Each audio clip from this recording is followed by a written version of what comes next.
Enough is enough! I have had it! Why so serious? And we hold the world ransom for Wayne Gandy. Excuse me while I whip this out. Show me the money. Broadcasting live from the Armada FM studios in Atlanta, Georgia. This is the Sports Joc Show with Wayne Gandy. You may build me up, yeah, can you build me up, yeah. You won't break me down. I've come too far, yeah, I've come too far, yeah. So just throw in the towel, it's a new day, I'ma do it, yeah, I'm gonna go all the way. You may build me up, come in, see it. I don't hear anything. Yeah, I feel it. Cheat it. First tweet it.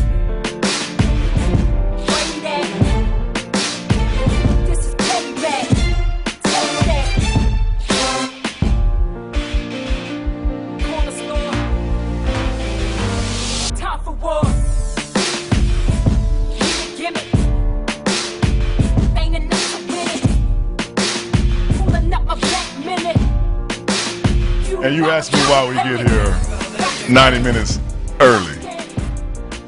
It's when we make a rule, we will sound check at 8:10 and we will also sound check at 8:50. Make sure your headphones are Can we say that? I haven't touched anything. I didn't. That was it. I haven't touched anything. I promise you. But that's what we will do. Okay. All right. Now, are we up and on Ustream and all those other outlets? Can you say that you hear me out there, America? Please, somebody. If you don't, if you're watching the Sports Joc Show, good morning. I'm Wayne Gandy, the Sports Joc. Text me and let me know that you cannot get on the page or you cannot actually contact or hear me or anything.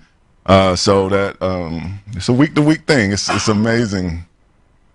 It's a every week show. They do try, and that's why I love them to death. They can always get a donut. Oh, there are no donuts. Yeah, you know, I don't know. Donuts usually show up around 8:30. It's 9:02, and there's no donuts to offer people either. But I'm not gonna let that hurt me today, people. It is the sun is. Oh, there they go the donuts. You know I guess they was late with the glaze. Late with the glaze. It's that kind of show. I got a whole cast of old people here with me. We're going to let them on the mic in just a second. Good morning. Welcome. I am the Sports Joc, Wayne Gandy. It is Monday morning. It is April the 20th. Yes, we are almost done with this month as well. It's 2015, and we are glad to be here. There's a lot of people that we're going to talk about today that have already been abused, but we're going to abuse them some more as we like to jump on the pile. There's nothing wrong with making the quarterback push everybody off of him. That's what you should do, Falcons. Learn to get everybody to jump on the quarterback, not just one guy. Everybody. But yeah, you can come on stage so everybody can see why my donuts are late. There we go. This is our great assistant. She does contact me every night, though, to make sure I want my order. There we go. Thank you, Kyle. Thank you. They at least they are warm. They are warm. We'll get around to these sugar fixes in a minute. Yeah, okay. I should have known it was going to be because I got some bad news on, I like the Sports Joc, like the show. No, this is not of old child. I know some of y'all think they send you your missing child. I don't know. How do they tell you somebody is suing you for a child you had? They don't send you. Don't they send you a notice or they email you? If I father a child by someone and she finds out she wants to say it's mine, how do they send you that information? They don't. They just come in the room. Okay. Well, that is not what I'm about to read you, but I wanted to read this because I thought it was very interesting. The Sports Joc played a lot of football in his career, 15 years of it. I filed my disability claim about 2 months ago. Dave Levine, I'll be calling you later. I got this on Friday, FedEx. They left it at my door. I just wanted to say to the application people, you could have called me and told me this before I even filed. And I could have told you that I'm not eligible for this. If I had to meet these qualifications, I can't even. It says I need 50% or greater loss of speech. Maybe we could have just. I need 50% or greater loss of sight. These are some things you could have just asked me beforehand. We didn't even have to waste FedEx time. I need 55% or greater loss of hearing. These are the things that I need to get disability. I need to have something surgically removed or have a functional impairment of a vital bodily organ. Well, damn. I don't really even curse, but I mean, something tells me I would have been like, well, I guess I can't qualify for this. I need 50. Let me make sure y'all hear this. 50% or greater loss of speech or sight, 55% or greater loss of hearing, and primary or contributing cause of surgical removal or major functioning impairment of a vital bodily organ or part of the central nervous system. We were just playing football. I mean, what is this? Look at all these people. Like, this is not Afghanistan. I mean, where would I lose my hearing? Where would that have happened in getting hit? But obviously, I won't be getting line of duty. So all you people that thought you were going to borrow money, there's your answer. That'll be a no. I will not be getting my line of duty. And I have to ask these other. Is that how it is in corporate America? You have to lose your hearing and what happened? You have to be amputated. That's not how it is anywhere but the Army. But I got that was my Friday, and I'm thinking, man, we could have done that over the phone. Can you hear me? Yes. What are you watching? The news. You know, I mean, we could have. Okay, well, you don't qualify, Mr. Gandy. I'm sorry. Can you pee? Yes. Is your heart beating? Yes. I mean, I need a vital organ removed. When would that have happened? I don't understand. Maybe when I get older, I can get it. Just thought I would share my life with you. But bring my cast and crew on. Can we turn their mics on? The funny man himself. We got a lot of inner city people in here. We got some deep down Decatur, some Southwest Atlanta. I don't know why y'all got this Rapid City, South Dakota. That was just a trip that her mom and dad was on to see the monument, and it's boring. What else can you do in Grand Rapids but have sex? And they had her there and. Grand Rapids. That's Rapid City. Rapid City, all of it is the same over there. Somebody blowing. Big Kenny. I can't hear you, Sports Joc. I can't hear you. I would high-five you, but I lost my arm playing football, brother. I think that's you because I can barely see you. You know, I only got about 50% of my vision, and I'm talking loud because I only got about 45% of my hearing. I don't really know what's going on. I had my liver removed, so I'm just waiting on my disability check. Is all. I'm just trying to get that check. You know what I mean? And before I had the arm removed, I didn't know that an organ wasn't an arm. You know what I mean? So I lost the arm, unfortunately, and then I had to get the liver removed too. So I'm hoping I qualify. I hope you do too. You better get to drinking. Is that what I need to do? If you want this disability, get to drinking. I think that I'm actually personally offended by that, and I've never played football a day in my life. I wonder if Obamacare knows about this. You literally have to be a vegetable in order to get somebody's disability. That's ridiculous. Well, I think what I want to know now is the dudes that have it, how they get it. Because I know some players that have it, yes. And I'm saying because they've told you about it, which means they have not lost 50% of their speech. That's right. Speech. I think it's mental. And then dude walked up on me and was like, "Big Kenny, what's happening?" So he could see me. Yeah. I'm guessing. I guess I got to put on a routine. That's exactly I right. got to let my hair grow. Like and everybody else stop in America. brushing. Let when everybody trying know to you're crazy. You know, do You'll some get a neck check. and my back. Yeah, I had one of my ex-teammates. I won't out him. He says, You won't out I him. won't out him on this until he gets it, and then if he ever gets it, then I'll come tell the story. But he said that he has been doing this every other night, where he wakes up at about 4:25 a.m. and just he'll go to the refrigerator, open it, and start screaming because he wants his wife to be able to testify Okay. that he's going crazy. That's the quickest way to get a check. Listen, it's one of the I would say, the toughest sport in the world of sports, and the fact that you have to do so much after playing this toughest sport and putting yourself at risk. You're basically getting into car accidents every single Sunday. If I got to choose how I feel now over what they want, I'll just go get another job. And for all of you players out there that are just intent on getting disability, I'll put your eye out. You know what I mean? We got to split that money. That's just Mental my point. incapacity is where you're gonna win. It works. All my corporate friends. I got to ask Bob, because Bob qualified just being born. I mean, he was Crazy. He already had an eye missing.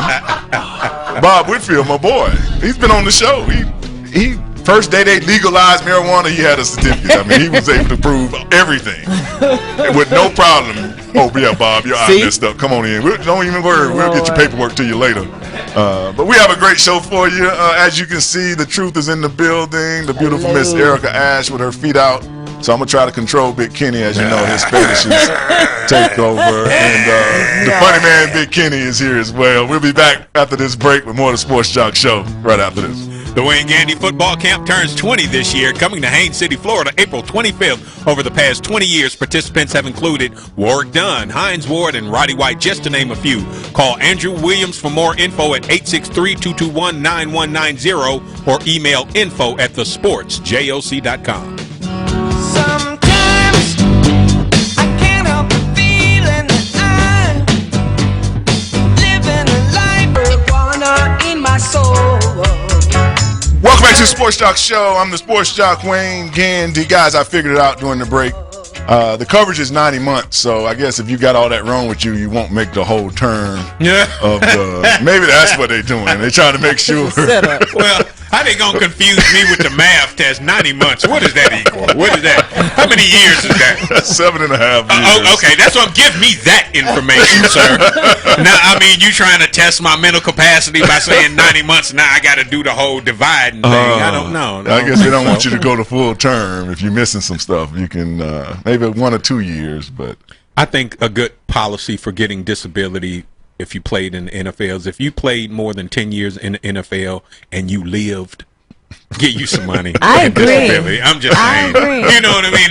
Dude's still around. Cut him a check. Go ahead. I agree. I just really thought it was interesting because it's like in any job, you can tell me I'm looking for a white comedian.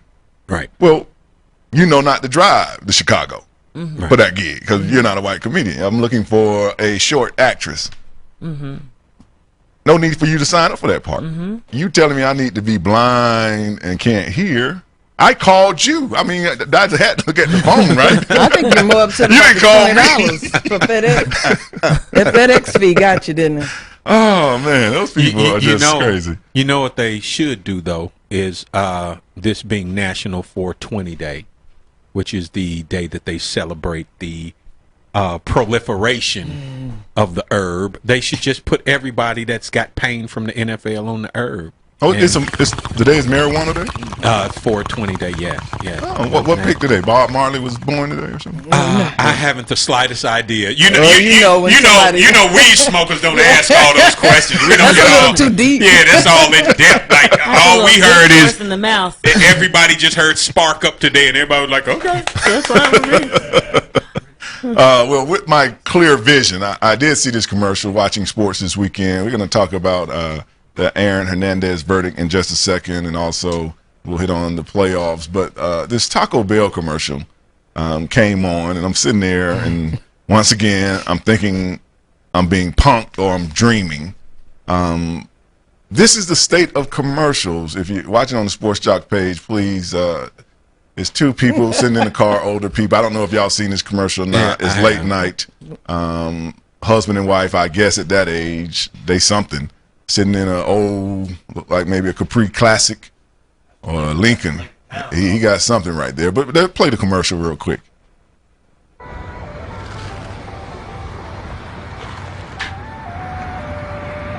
Where you're not watching the two people are sitting in the car eating some kind of octagon-looking Taco Bell.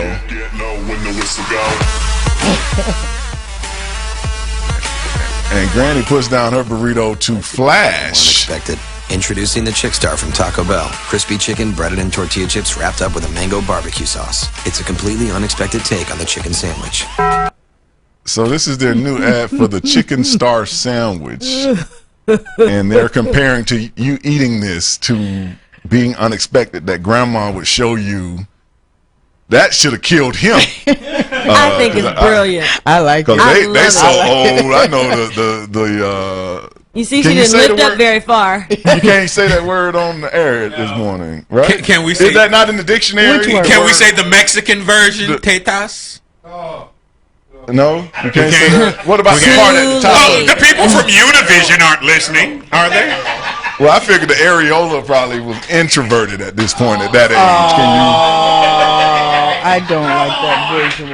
No, the lady was like 89 years old. I don't She even. had innies. First of all, She their had blood innies on pressure. her chest. They blood pressure can't even take Taco Bell. I Young just people love- can't. I That just Taco love Bell. that the lift stopped somewhere like around Around her belly button waist. level. Yeah. She didn't have to go way up. She didn't have to go way up. Her shoulders went up further than the lift. She was like, The only part of the commercial that did offend me was that they were at Taco Bell. Number one, old That's people right. don't stay out that late.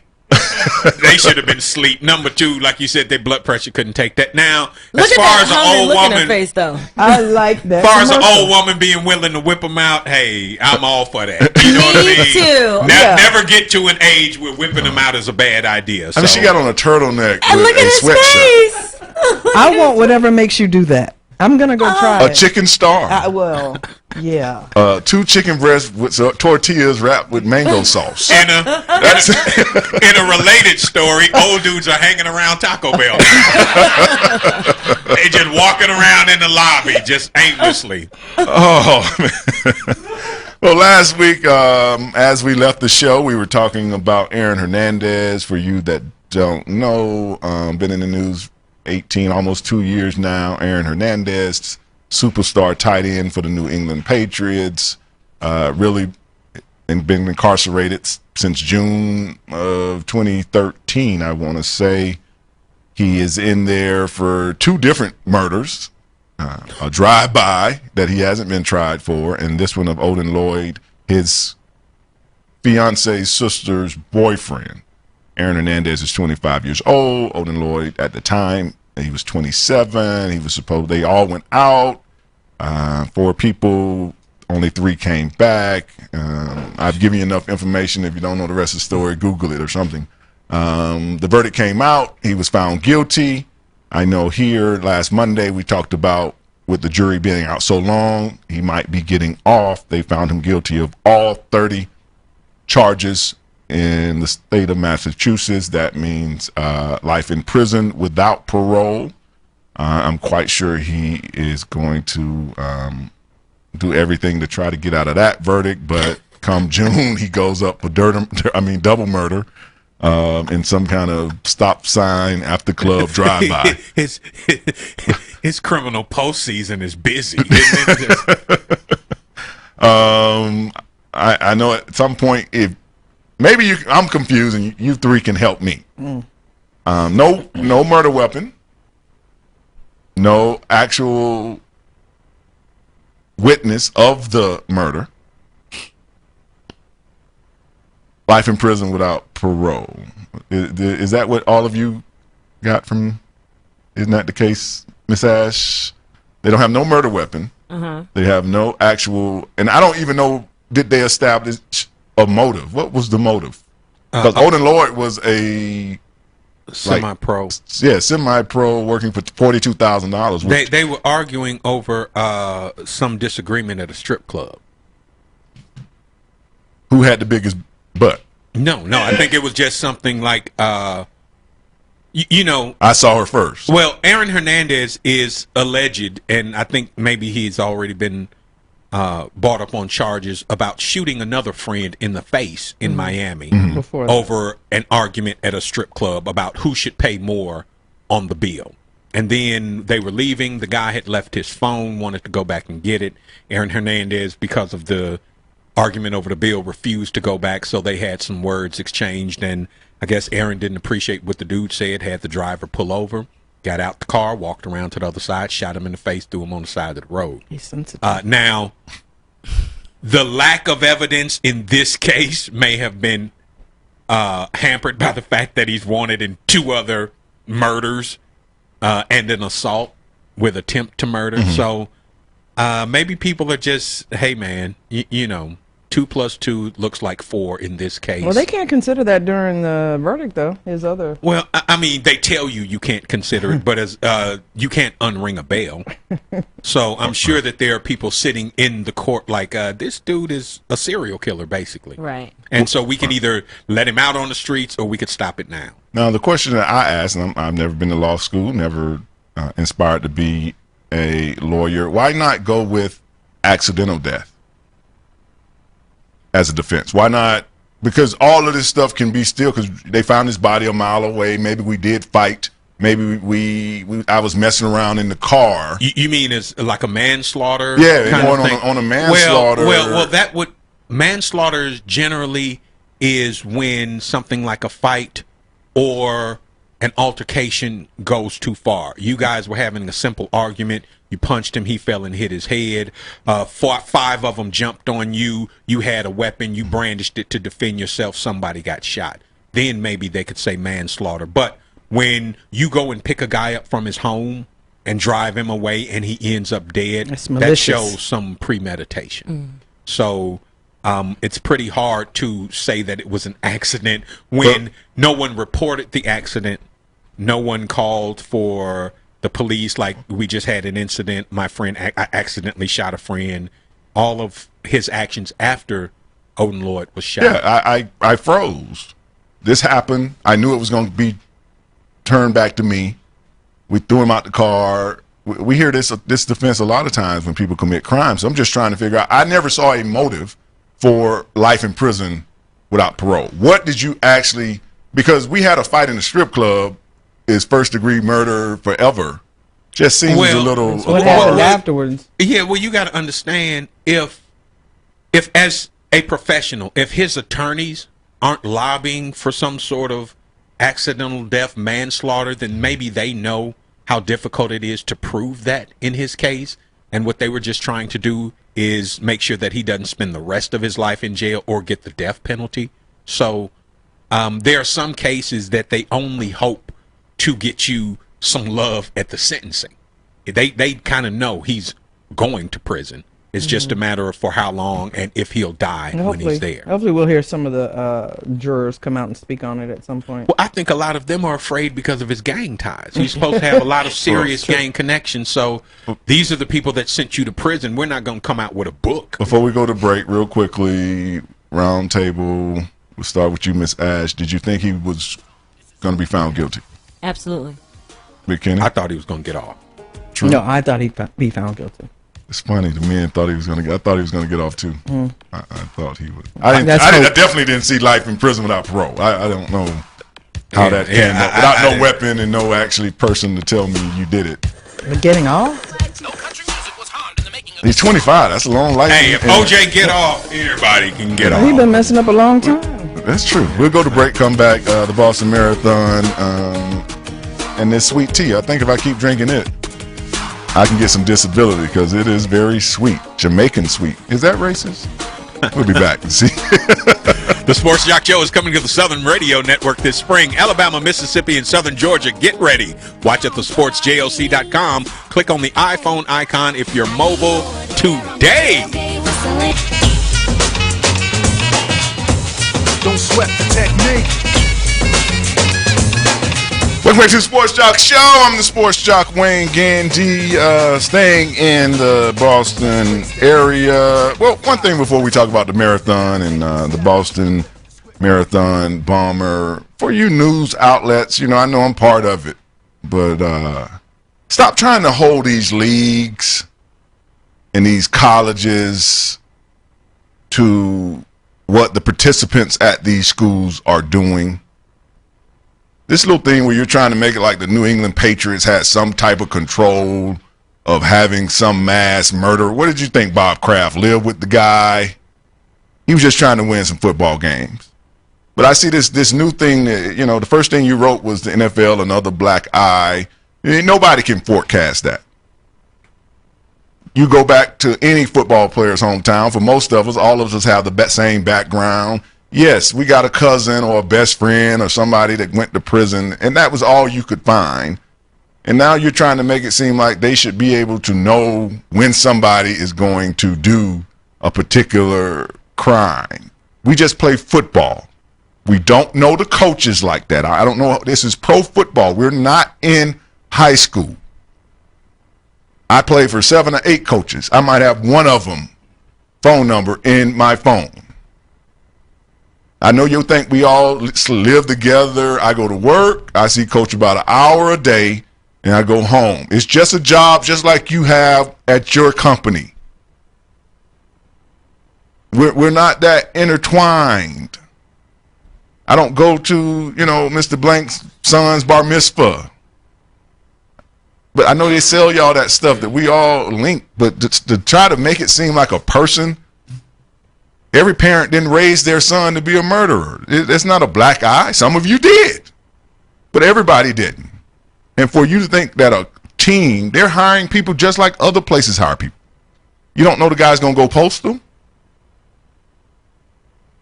So this attitude that these, even in the college level, Auburn, Florida State, Georgia, I don't know that you were going to break in the neighbor's door next door and hold them hostage, man. I just had you going to class and running the football. I didn't know you were going to do triple murder. We got a case today, Big Kenny, the J.C. Jackson kid from University of Florida. The crime got too thick for him, so he walked out. I read the story. He goes in there with 2 guys. One of his friends pull out the gun. He walks out like, hey. That's the oldest trick in the book. You said robbery, not armed robbery.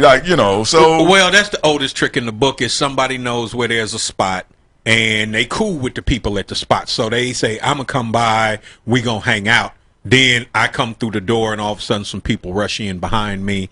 And generally the way it's supposed to work out is JC was supposed to pretend like he was caught in the robbery too. He should have got down on the ground. He should have participated as if he were a victim. But he, like you said, panicked or something and turned around and left. Now, what I'm thinking is his leaving probably was a prelude to the people who bust in robbing, having told him that this was going to be one of those nobody witnesses are left kind of robberies. So maybe those people ended up getting if they just got robbed, that was the best case scenario. Oh, I thought these people weren't there at all.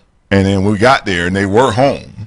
No. He called them and said, I'm on my way. Oh, okay. We're going to hang out. And then he showed up, opened the door without knocking, then saw who was in there, closed the door, and then knocked. And they opened the door for him. And he was like, hey, came in and some people came with him. They whipped out guns. When they whipped out, he left. When they came in, he said, I need to go answer a phone call. And he walked outside, and that's when the guns came out. Yeah. So he was booked into Alachua County Jail. That's Alachua. Alachua? Yeah. All of it. Wrong ago. I'm about to say, county jail is the most important part in that sentence to me. Jail. He's being held on $150,000 bail. Just in case anyone wanted to visit him. He's 19 years old. Just another sad story. And I'm bringing this case to you because then, next week you'll try to make it seem like it was the University of Florida's issue. And I'm like, well, they just got him 8 months ago. How would you figure they had taught him but now armed robbery? The things that people say is this is his second issue involving a gun. He was grazed by a bullet in his hometown in some sort of robbery type altercation.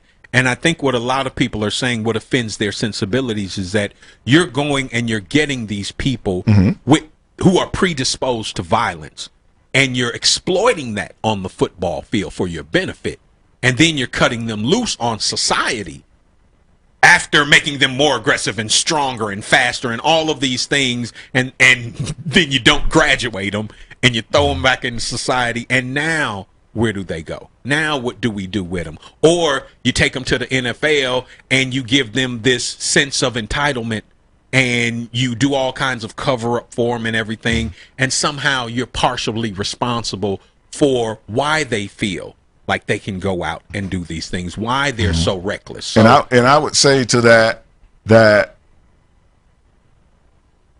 we're America. We're supposed to give second chances. True. This kid here hasn't done anything to warrant that he can't go to college, just like any other student can go to college. That I was giving him a chance to show him something better. Right. Because if he's doing that with the opportunity, imagine if I hadn't given him the opportunity. He might have been the one with the gun. Now, I was the NFL. I'm just giving you a job. Right. Just like anybody else. You filled out the questionnaire with your physical attributes on the field. We ran you through the couple of little tests that we know. We're not the FBI, so we're not hooking you up to a lie detector. And I gave you a job. Speaking of, just like I give anybody else that commit crimes a job. You don't know when the banker, the Wall Street guy, you don't know when the general is going to support his girlfriend and all that kind of stuff. You don't know when the CIA and the Secret Service are going to get them some prostitutes. They didn't write that on the questionnaire. So I don't know why you think an NFL player or a college player. I just think that where is his parents? Call them.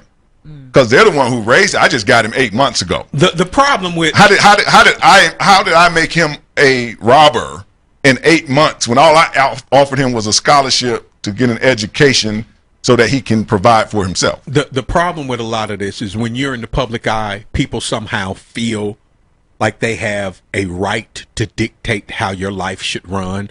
Now, if anybody ought to have that kind of scrutiny, it ought to be people like teachers, bus drivers. So if a school bus driver gets a DUI, yeah, we need to know about that. And if the school system lets him get behind the wheel, then your job is directly affected by your crime. But if my job is to run a ball across a line, my slapping my wife ain't got nothing to do with that. You know what I mean? My drowning a kitten or whatever crime I commit, everybody's always trying to take the fact that we support this sport as an excuse to dictate how the people should act inside that sport. Just like with acting, I'm sure there are people who come up to you all the time trying to tell you what they think about your hair, or, well, I don't like that blouse, or they ought to do this different with the script. And look, I'm just working. This is my job, so. But why blame the movie industry, right? Why blame the NFL? You know, in movies like Any Given Sunday, we expect that, you know, when they join the team, it's what the coach says, it's what the owner says, and perception is that you guys are molded based on what the coaches want and what the teams want. So. No, but first of all, when you get to the Pro Bowl, it's your first opportunity to talk back. So when you're in high school and college, it's F you, Wayne, and you ain't playing hard enough. You get to the pros, it's F you, coach. But see, we never see that. I don't have to do nothing. Actually, you know what? How much you making? Here's your check. Get the hell out my face. I see. That's the power of the LeBron James. But I'm not happy with you. Who's going, me or you? That's not the perception, though. We never see that in the movie. We never see that in the movie. That's the Marshawn Lynch effect. Right. Marshawn Lynch is telling you that these industries are showing you this beautiful, wonderful world that doesn't really exist. They don't want you to tell the truth. They want you to give the company Coke answer. They just find the GM for the Toronto Raptors. He went to a pep rally. He got up there like you're supposed to do at a pep rally. He said, we don't give a S in with a T about Paul Pierce. Commissioner Silver, $35,000 fine. What are you supposed to say at the pep rally? I was trying to figure out now, I thought that's what pep rallies were for. Hey, we really respect these other guys, but let's play harder than they do and hope that we win. Right. It's And that's what I'm saying. It's gotten to the point now where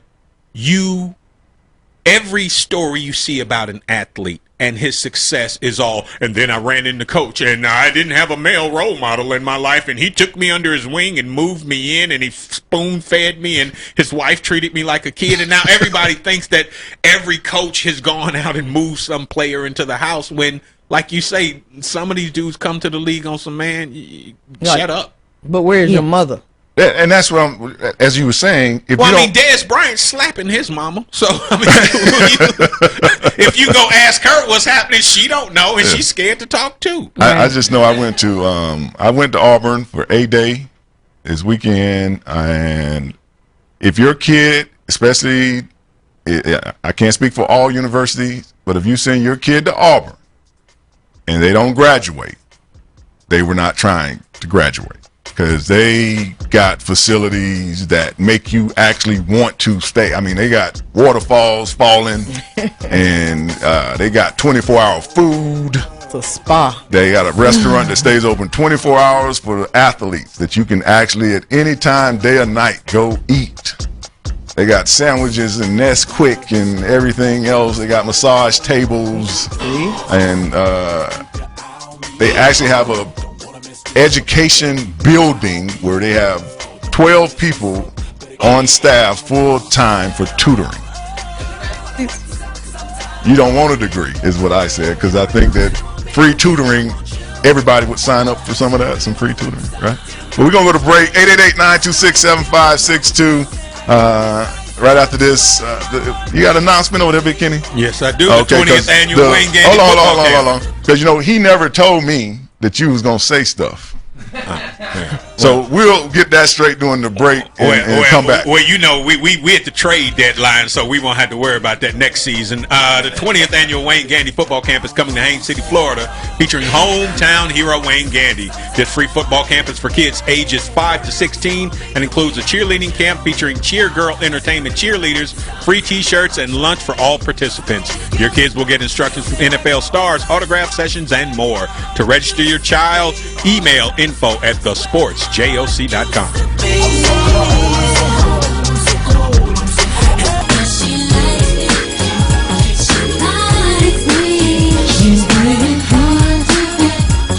Welcome back to the Sports Joc Show. I'm the Sports Joc, Wayne Gandy. It's about 30 years old right there, isn't it? What year is that? Playing hard to get. 24 years old. Man, I was like 3. 24 years ago. Y'all ain't gonna buy that? Well, y'all know me, so I can't lie to this crowd. I mean, some younger friends that I can lie to about stuff. About how I went to the moon. Came back. Welcome back to the show. We are in center court. Before we get into basketball, I did show you pictures of me at the Auburn A-Day game, and Georgia State fans, this is just Auburn against Auburn. It's the kind of fan turnout we get. There was a lot of people. I was like, man, people don't have nothing to do. It literally was like 60,000 people to a most insignificant game on the planet. They didn't do no special teams. They just let the guy catch touchdowns. It was like that many people in that stadium. War Eagle, great facilities, as I said, made me want to go back to college. I was a little jealous because we only had one bench and 2 curl bars. I used to use a hood for, I better not tell that. They might put them under investigation. Can you? What is the Statute of Liberty for that kind of stuff? That abuse? Statute of Liberty. Statute of limitations on that kind of stuff. We know what you meant. We know what you meant. I'm trying to prove that I'm disabled, man. I'm trying to do enough stuff. I gotta have some episodes. Started with choking. That's all choking a woman. No, That's not the kind of tension you want. Get lost, just end up naked somewhere. Just in the middle of the show, stand That's up and how open Martin the got his refrigerator and disability. start screaming. Now we'll need a refrigerator. We'll have to get one of those. But the Boston Marathon is on its way as the winter cross, because those. Isn't it today? Is it over? What time did it start? Nobody. Y'all aren't true American, true blue. I mean, because If it started an hour ago, the Kenyans are finished. They- now. The Kenyans finished.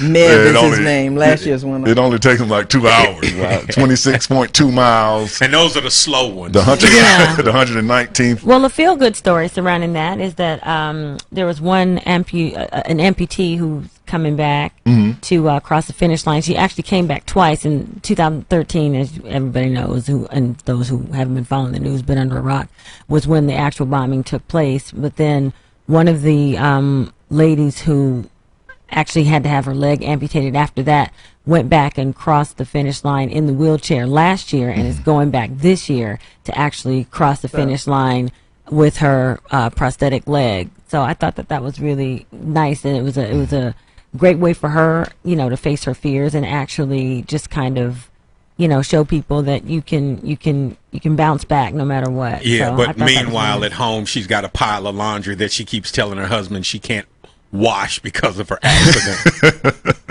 Well, they did have a celebration. Well, you guys have your excuses, we have ours. last Wednesday, which marked the second year of it, because when the bombing happened, it was April 15th. So they had a ceremony. They're trying to, everything I read, they're trying to kind of put it behind. So that's not the first thing that leads into it. Right. I know one of the families, what is his name? Tsarnaev. Tsarnaev. He was found guilty. They're trying to basically decide whether death or prison forever. The judge in the case instructed the jurors not to watch or go to the Boston Marathon until sentencing is over. One of the families, actually the family of the youngest person that got killed, the 8-year-old, they said they would rather him just be sentenced to life in prison because they didn't want to keep reliving this whole death penalty with how long it takes us to actually get to the chair, which, as we know, some people spend 20 years in prison before they ever get to, because you have the appeal process. Exactly. Several. They would rather him just be sentenced to life in prison so they can move on and not have to keep going back to the whole thing every time he has an appeal or even the night that they go to execute him. Yeah, that'll become that kid's life. Yeah. That you'll disappear. Kind of like, Aaron Hernandez will disappear, Jerry, until somebody knife Sandusky. We won't really hear from him. I mean, when the last time you saw a Sandusky story? Is that a private thought you have? Just the thought of getting poked is enough for Jerry Sandusky. It's Bill and Dennis Richards. It was Martin Richards, who was 8 years old at the time. It was 3 people. He was the youngest. And when they asked, they petitioned the judge just quickly, because they said this could take up to 4 more weeks to get around to the sentencing. So we'll still have to talk about this 4 weeks from now or whenever they do it. But hopefully the race. Can you check mediocre producer and stop smelling your armpits? Why are you? What is? He really was. He really was. Why are you Well, I saw like you this, too. man? I saw you. I think they're like at the second or third mile about right now.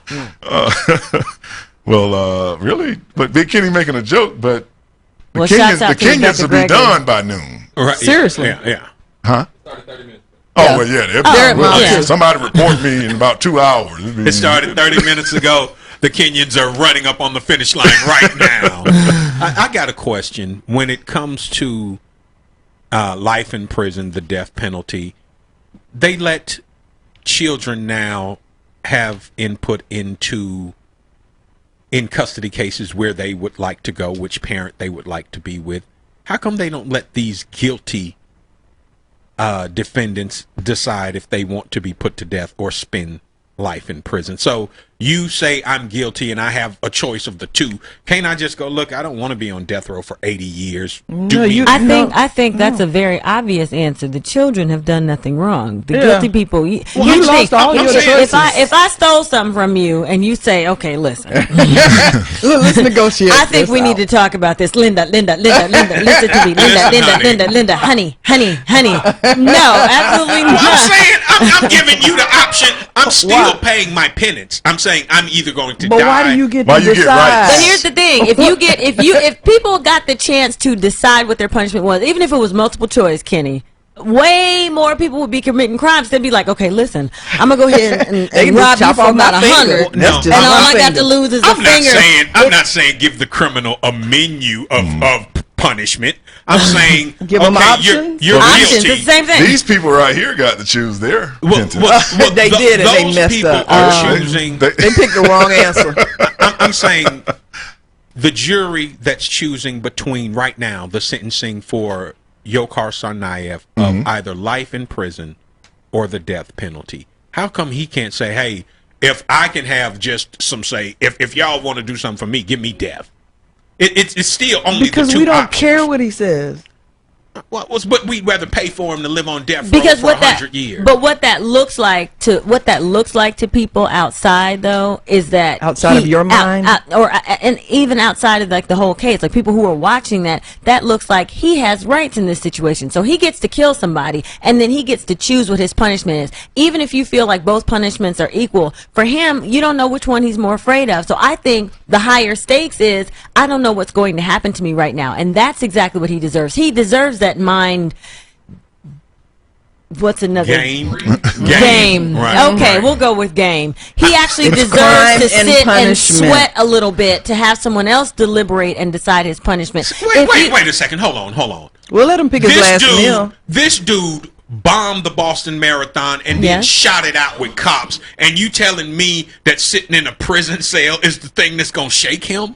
No, I don't think so. That's not what I'm saying. What I'm saying is what's going to shake him is him not knowing what's going to happen to him. Right. And to your point, you're asking, should he have the choice? I'm saying no, because him having the choice gives him power. And that's the whole reason why a lot of people commit crimes is because they want to have the power. They want to be the story. They want to be the news. That's why you have people assassinating people. That's why you have people going out and robbing and, doing all these crazy things. But if you're giving them the opportunity, even if it's only two choices, if you're giving them the opportunity to choose, you're giving them power, which is unfair. And that sets a precedence for people who are going to commit crimes later on that says, hey, I get to choose what my punishment is. Well, what about there was a situation, I believe it may have been out in Washington State, where a man had been put to death, and he got to choose between lethal injection or firing squad. That was a choice. I mean, he's going to be put to death, but he decided how he was going to be put to death. Is it a state-by-state basis, or is this something that the federal government should regulate? I think we should have the power to decide all of it. I believe whether I agree with Erica that you get no more rights. We give criminals too many rights anyway. I would like to go back to the old breaking rocks, chain gang style of prison. I think every day should be corn and white bread. No TV. And this is why white beds, children are running sheets. rampant these days. Well, because their parents give them choice. You got to and shower. punishment. You got to shower by rainwater. Like I'm The with the victims whole. didn't have any choices. Well, I'm saying I guess my point with the American justice system is this: you want to take his decisions away from him when it comes to how he No, dies we're not after. taking- Well, I'm saying this is the same dude who we know bombed the Boston Marathon, and he still gets a trial. I mean, some of this stuff is to me God bless unnecessary. America. Yeah, well, so I mean, you gonna have freedoms or you not. I mean, freedom is freedom, and not having freedom is not having freedom. Real I'd quick, still rather be here. before we go to break, I do have the times and starts at 8:50. The mobility in part. Is that how that is? They started at 9:17. The push rim wheelchair. 9:22. The hand cycle. 9:32. Elite women. 10 o'clock. Elite men. Wave 1. Then there's a wave 2, and then there's a wave 3, and then there's a wave 4. I don't even know what. Wave 4 is for fatties and We'll lazy be bodies. back. More walkers. We'll be back. More of the Sports Joc Show right after this. The Sports Joc Show is now on the gaming site Twitch. Play along while you watch at thesportsjlc.com. Click on the iPhone icon if you're mobile.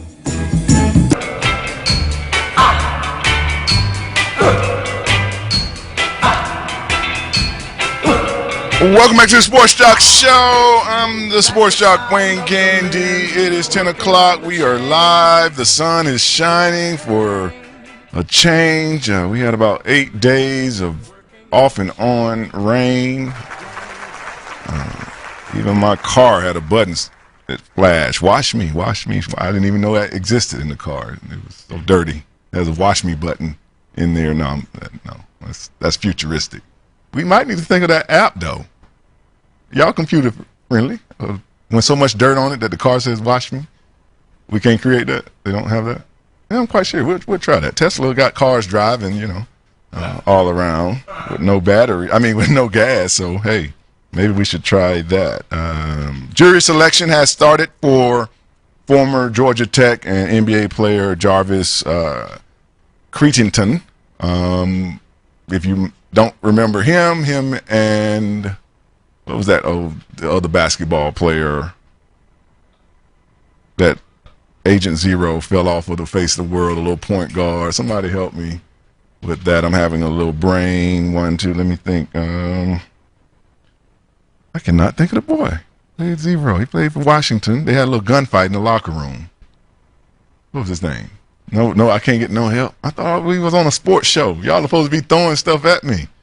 Yeah, like I'm asking about quantum physics. If I ask y'all how many ounces in a pound, y'all could tell me that around here, but you can't tell me.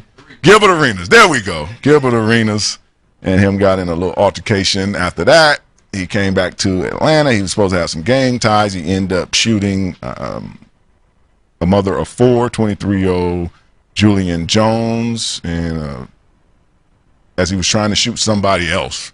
Basically, he don't mess his whole life up trying to pretend that he's a Crip or a Blood, and now he's on trial, first-degree murder, him and his cousin Douglas Gamble.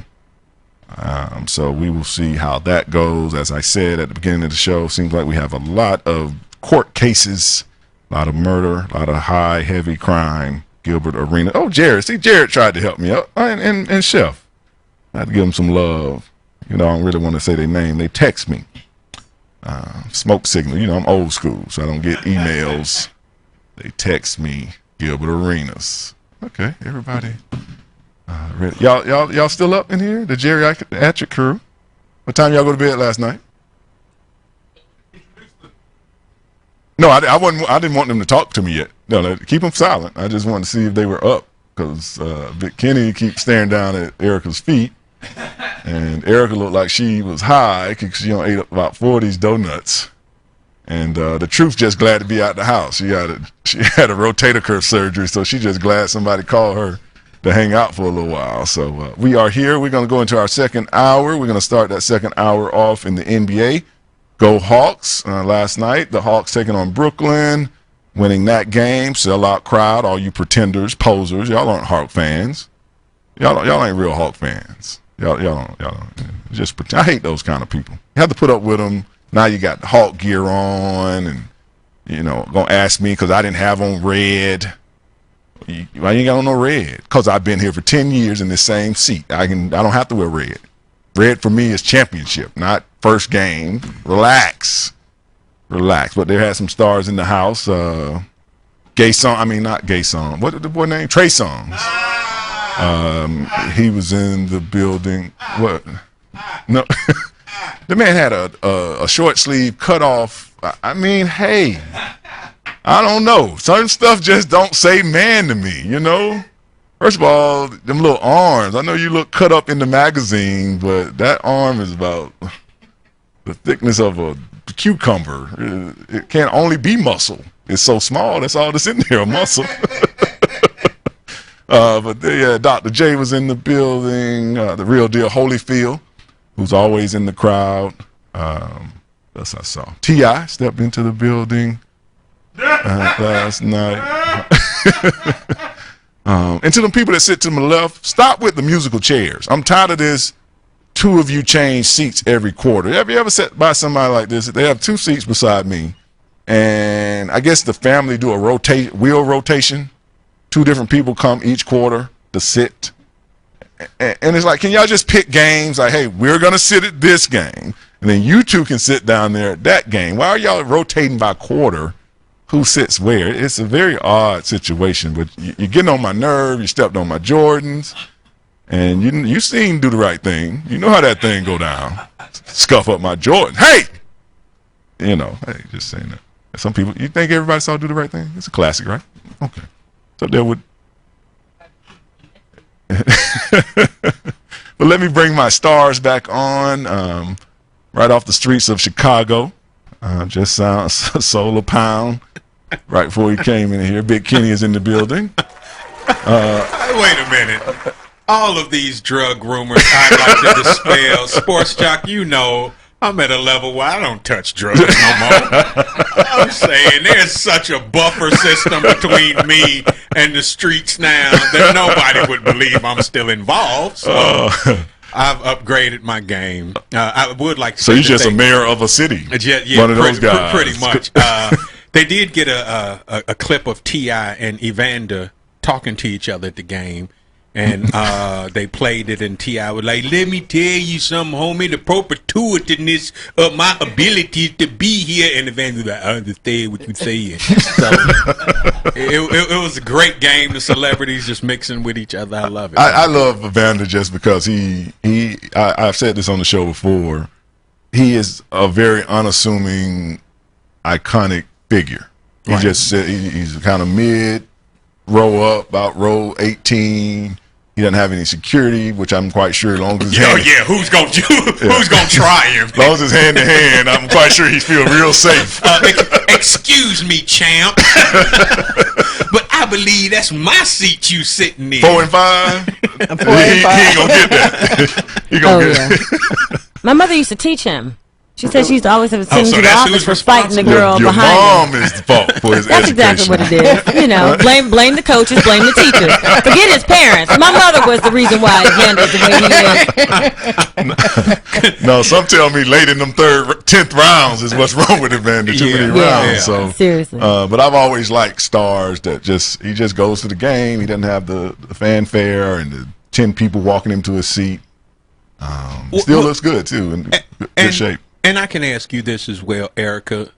Was there ever a time when, because in my mind, a lot of that stuff is when the person living that life starts to take themselves too seriously. That's it, 100%. Now, Evander could run with an entourage, but he doesn't. So what is the purpose of, like, say somebody like a Justin Bieber? Not only do you have security, but you got 8 or 9 other people who do stuff for you, like open your coat and things like that. Your life really ain't that busy. Right. I don't care how many records you sell, and I don't care how many tour dates you got in a day. Your life ain't so busy that you need somebody to open a drink for you. Yeah. And that's when it gets ridiculous. People. It's one of two things. The first one is what you said. People are actually taking themselves too seriously. But the second thing, and actually the first thing leads to, is really insecurity. That's really what that's all about. You need to have people around you because you're so scared that someone outside of your camp is going to come up and shatter this, image and this perception that you're trying to create, that you need to have people around you pretty much protecting you at all times and also hyping you up because one person says the wrong thing, and a lot of it comes from people not knowing who they are before they get in this business. Oprah Winfrey said this. She said, if you don't know who you are before fame hits, fame will tell you, that will decide who. It will define you. Right. And that's the problem across the board. Athletes, actors, politicians, in many cases, they just don't know who they are. So they've got to have these people around them constantly reminding them. It's almost like the person who has a mirror, or every time they walk past a mirror, they got to just check, okay, is my face still there? Is everything still okay? Okay, good. Everything's fine. It's like that. So these people around them become that mirror. The best is Jeezy, Young Jeezy the rapper, or T.I., they'll have like these 2 guys my size walk them to their seat in the front. And then I'm always laughing that you had 2 guys walk you to a seat sitting by the heir to the Turner fortune. Right. Like that dude just going to jump up and start some beef. Who walked in here, the lady for the Hawks, her, she's the daughter of Ted Turner. Right. Walked in here like she just left Publix. Right. With one bow almost falling off her head. Right. And I'm sitting here like, your money next to her money is no money. Right. None. in a sense. And she ain't got and she nobody ain't got guard. nobody. Right. Yeah. Sitting here, buttons loose, and you came here with two guys to sit you down next to where the real. And I'm thinking, are you really noticing this? Because I'm thinking maybe you'll see this and think, maybe I could have left you two.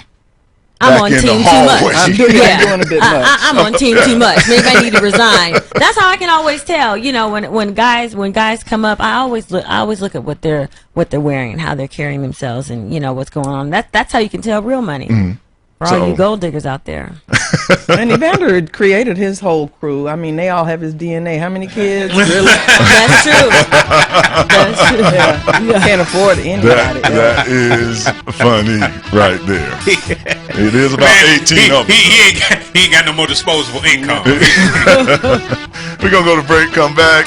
Tim Tebow has risen again. He may be JC. He may be. I don't know. If he can make wine in the water, we'll see. 888-926-7562 right after this.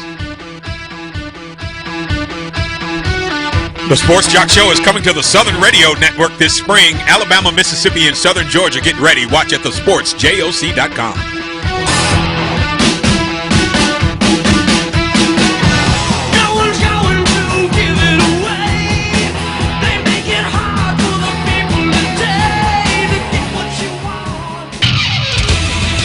More of the Sports Joc Show with Wayne Gandy coming up next.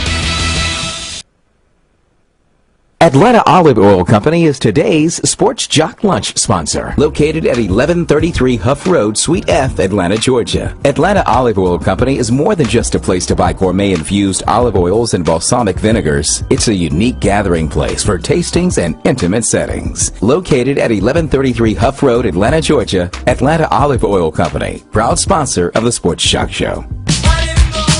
Welcome back to the Sports Joc Show. I'm the Sports Joc Wayne Gandy. The Philadelphia Eagles. Nobody knows what's going on. Coach Chip Kelly has basically got rid of any player that you probably know on their team. And he got rid of Deshaun Jackson, Jeremy Maclin, LaShawn McCoy. He traded Nick Foles. He got rid of Trent Cole, but he has picked up some old school players, or young old school players, or guys that just aren't good. Maybe that's his thing. Now he has at the quarterback position, he has Mark Sanchez, who couldn't save the Jets. He traded for Sam Bradford from the Rams, who in his 6 years in the NFL has never played a complete season. And now he has truly resurrected. That's a great picture right there of the Lamb and the Lord right there. Wildcat Jesus. Wildcat Jesus is signed. It's Wildcat Jesus. Has signed a 1-year deal with the Eagles. And if you're as confused as I am, who knows what's going on? Big Kenny, I know you had some love for Wildcat when he was in a Jets uniform. When winning in the NFL is your dream, put Wildcat Jesus on your team. Turn to your neighbor and say, neighbor, 4 and out. But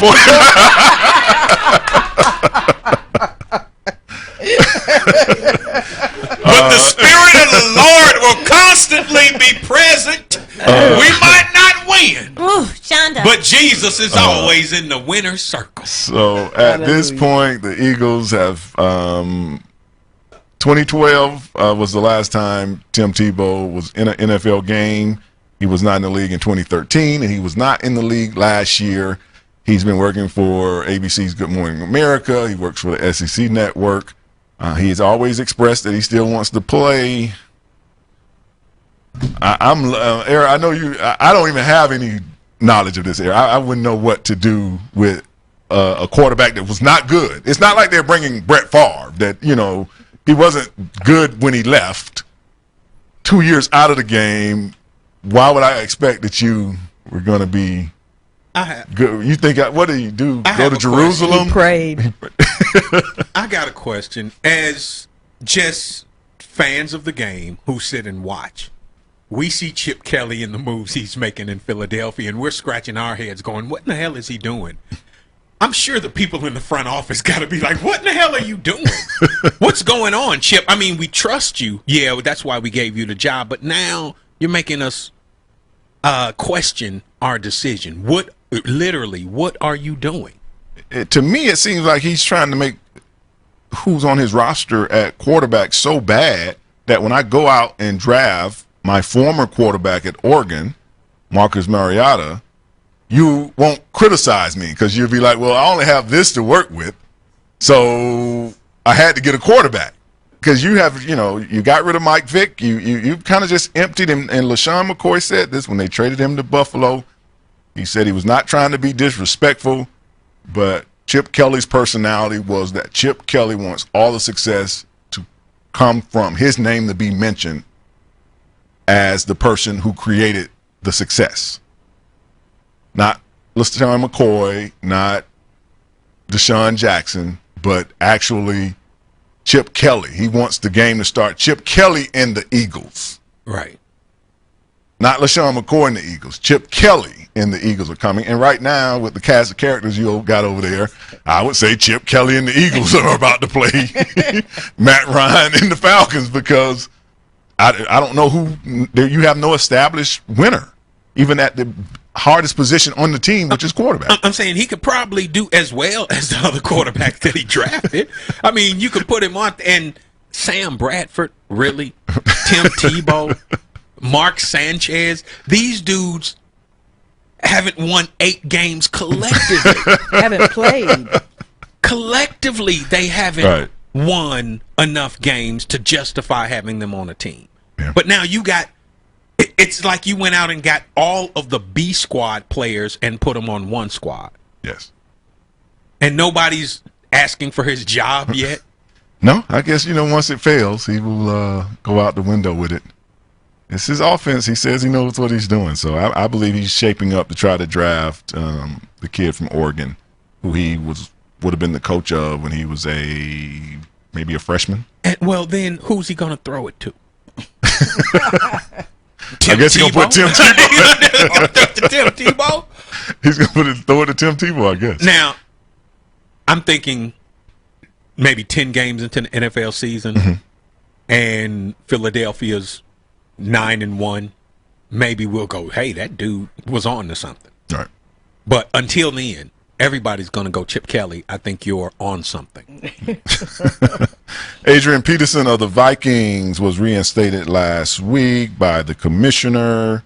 Still one of those cases that I scratch my head at about so much to do over spanking your kid. Who would have thought that you can miss a whole football season on something that has nothing to do with football? That's kind of almost like what you believe in. You could not like what I believe in, but and I feel worse for the Vikings because they owed him $13 million. They had to pay him 10.5 of it, and he never played a snap just because the league didn't want him to be around. So, I mean, it's good for him because he got his money and didn't have to get hit or anything for it. But he is being reinstated by the league. He had to meet with the commissioner. I'm like, what would you be meeting? I don't know what all these meetings with the commissioner is going to do. I don't know. First of all, you're not even the commissioner of the players. You work for the owners. Yep. So you don't even work for the player. You work for the owners. So I don't know why they keep meeting with him. And this is an issue about me and my child. So what are you supposed to do? Be my dad? You know what I mean? What kind of advice are you giving me that's fit to make me discipline my children differently? Yeah, all I can do is come in there and say, well, he never tried to deny that he spanked his child. He said in the court that this is how I was raised. So I had him go get a switch, which is a little vine off a tree. I hit him across the legs, and you call it abuse. I call it parenting. So I don't know, to me, abusing a kid is, first of all, hitting them without any kind of problem, being provoked. And maybe, hitting them hitting them with your fists or doing something to their face. You see little marks on his legs that indicate, just like you used to have. Like you used to get. I'm going to tan that hide, as they used to say. Right. And the difference is that child is not going to grow up and shoot me in the face. Right. Over a strip club argument. Right. You know what I mean? Yeah, he's going to learn discipline and that he doesn't get to do accountability, what he wants to do when he wants to do it. And now, what lesson did Adrian Peterson learn? That I can make $10 million and never play it down. Yes. That's all he learned. And then go back to work. And then go back to work. And not only did he learn that, everyone who was watching and seeing that learned the same thing. Yes. So Yes. who won that? And it's just, you wasted a lot of time and resources. And then you go out, you have a great season. And everybody forgets. Nike comes back. Gatorade comes back. Yeah. Fans are It's bringing not- their kids to the stadium to let you whoop them. You know what I mean? Adrian hit my kid. Autograph my switch. If it makes you run another 1,000 yards this season, hit my kid a couple times. Yeah, I think reports are he said he would rather leave Minnesota because he felt like the organization showed him no support as far as like they just let the league do what they wanted. I think they could have went in and protested to get him to play. Mm-hmm. And they just was like, hey, whatever the commission say. They was Pontius Pilate. Basically, I washed my hand of it. Right. I'm done, and you have to go with Commissioner Gordon over here. Goodell. They're playing both sides of the fence, and it's just, on these various issues, and it's crazy. Sometimes they'll take responsibility, sometimes they feel like they should be accountable, sometimes they don't, and they get to choose, and it's just, I feel like you either say that you're responsible, and then in this case it should be that it was their fault that he hit the kid, or say that you're not across the board. I don't think that it should be this In or out. game. Yeah. In or out. For me, one of the most offensive things about the societal norm now is, regardless of who Adrian Peterson is to you, if he offends the public at large, I can't even support him. He could be my brother. Right. But my saying, hey, man, I don't know him to be that kind of guy, now all of a sudden I'm supporting child abuse, or I'm in defense of children being mistreated. This is my brother. I mean, we got the same mama, same daddy. How am I supposed to just go, I'm not in support of him? And they want you to turn your back on these people. They want you to ostracize them. And then all of a sudden they get reinstated, and now everybody wants to pat you on the back again. And the same thing I said about Jameis Winston. It's not shoplifting crab legs when they're cooked. No. That's not shoplifting. No. Right. That's a whole bunch of things that ain't shoplifting. It is not child abuse when you call the mother of the child to let them know I spanked him for hitting little Tommy, that I told him to stop hitting Tommy in the back seat. That's not child abuse. That's I'm informing you how I discipline the child, because we're supposed to be in this parenting thing together. Yeah, what have you been doing that he won't listen to me? Why does this kid keep hitting other kids? What are you doing at home that he can't stop biting Tommy? You take a picture and try to get me in trouble with the law, because that's how this whole thing started. She posted Now, something. that was about the other woman. That had nothing to do with the kids. That's, Is that what it was? That's always what it is. You let that. Always what it You is. whoop my Let's just child be in real front of for a that second. tramp. We'll be back for the Sports Joc Show. She said that's always what it is.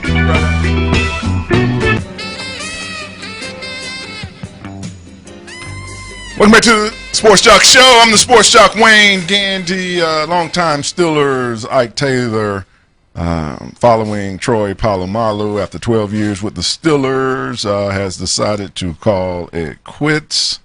That is 3 people from last year's Steelers secondary who have decided to retire. All are 12 years or more back there. No problems with that. Oakland Raiders signed free agent Michael Crabtree to a 1-year deal. I'm quite sure Jarrett's somewhere with a Crabtree jersey on. I'm hoping for the best with that that team of his.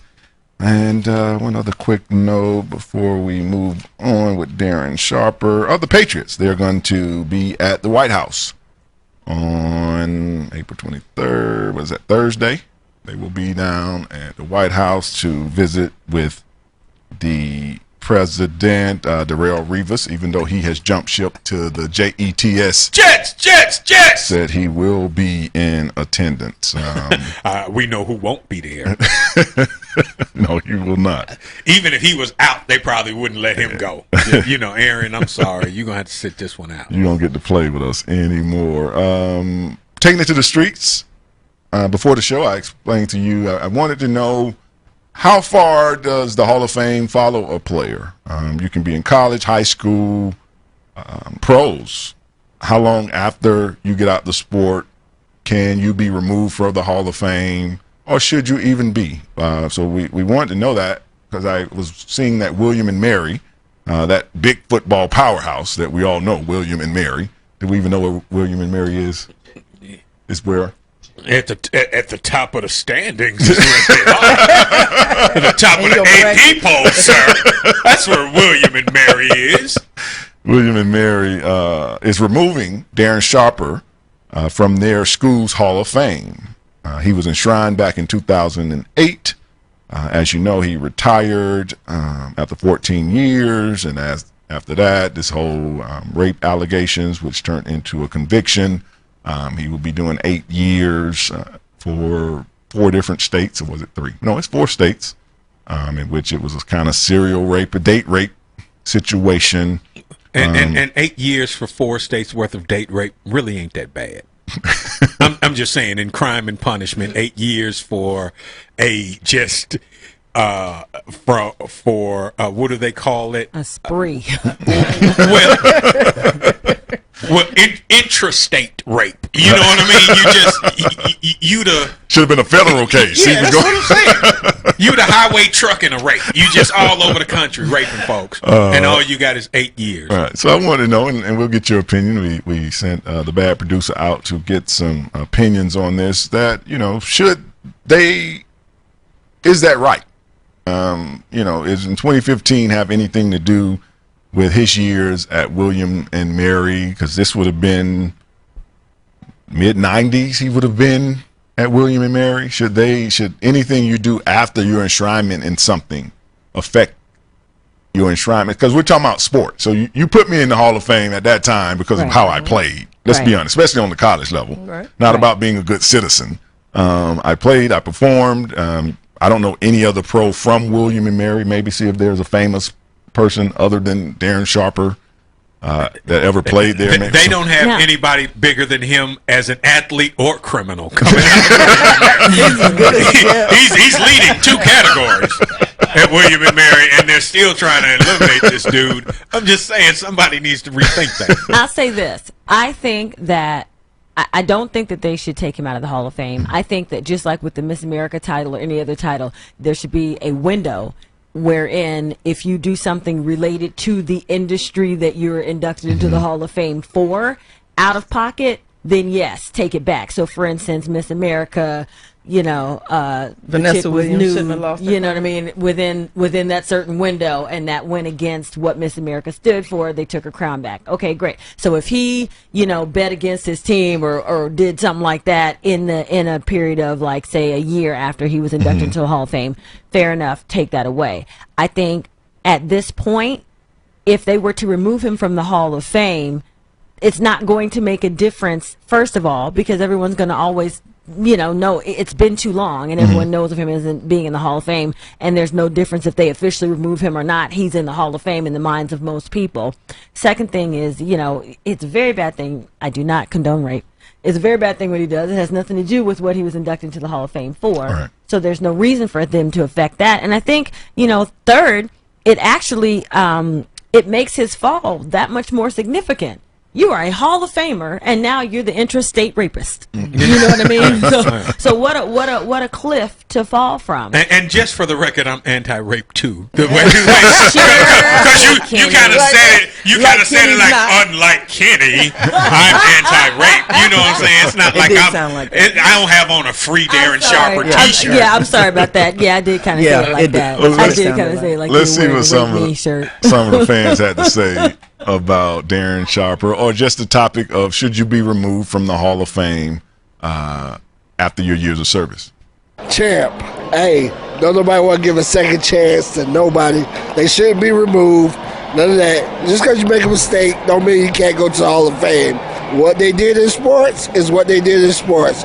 When they come out, hey, it is what it is. It is what it is. These you got these things from the Hawks game last night. Where did you get these? You only got 3. I mean, some of them was crazy. It was just like crazy. Oh, as opposed to this well-spoken gentleman that we just listened to here. Better. Yeah. Hold on, because you have to take him through the process of talking. You didn't answer my question, though. I asked you, where did you get these opinions from? Yeah, from people at the gate. That's right. Okay. Yes, always start off with answering the question. Don't tell me how they're crazy. I'm here to translate. I could figure that out. But let's see what somebody else had to say about this topic. Janet, I think that those are terrible crimes, and they should be removed from the Hall of Fame, especially Aaron Hernandez. How did Aaron Hernandez get in the conversation? She was mad.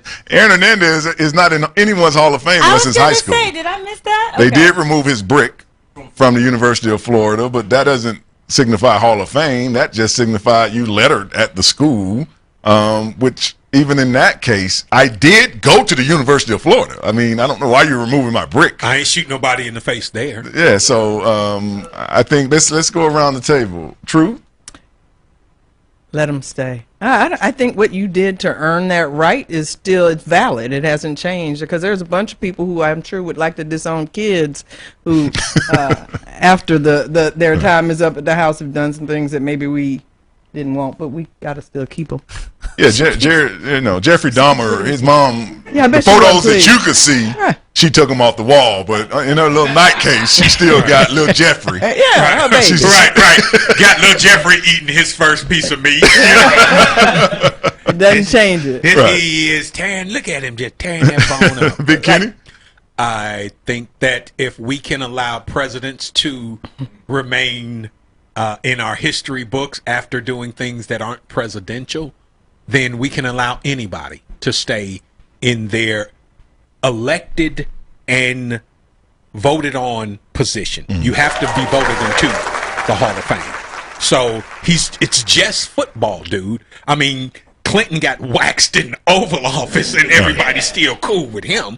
So give this man a break. I mean, at least for the football part of it. Let him stay in the Hall of Fame. Now, whatever kind of asterisk they want to put next to his bio, fine. You know, here's here's Darren Sharper.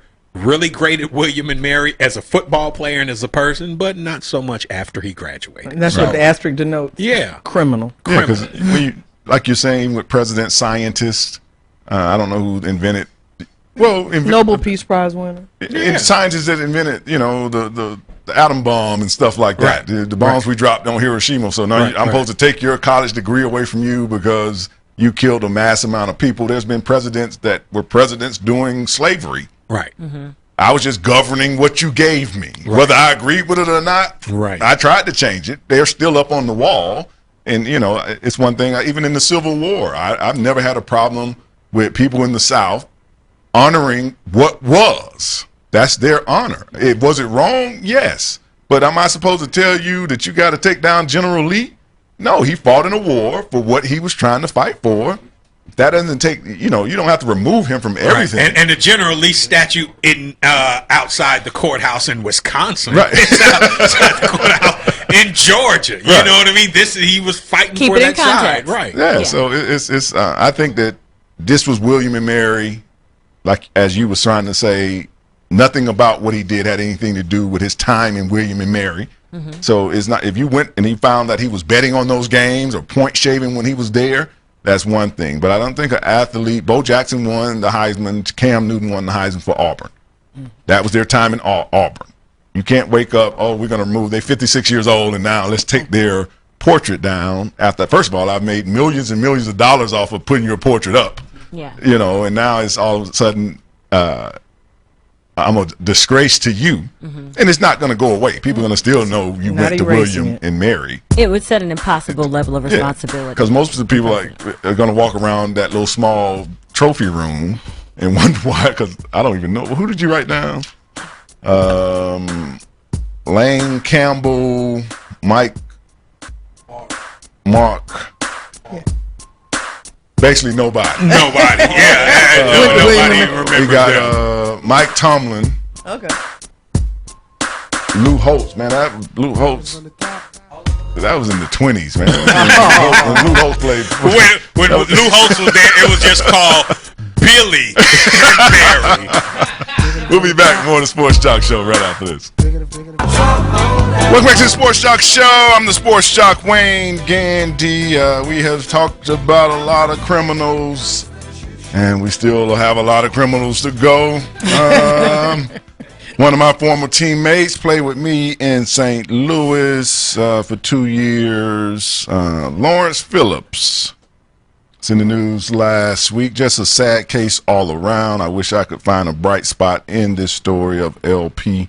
LP was our first round pick back in 96, out of Nebraska, at least on the collegiate level.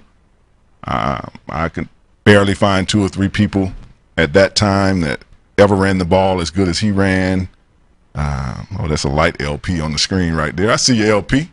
You don't have no young Wayne Gandy in that footage right there, do you? Let's see if I walk across the screen. Let me see. Jesse Tuggle? I see Tuggle. Well, man, where am I at? There I go, right there. There you go.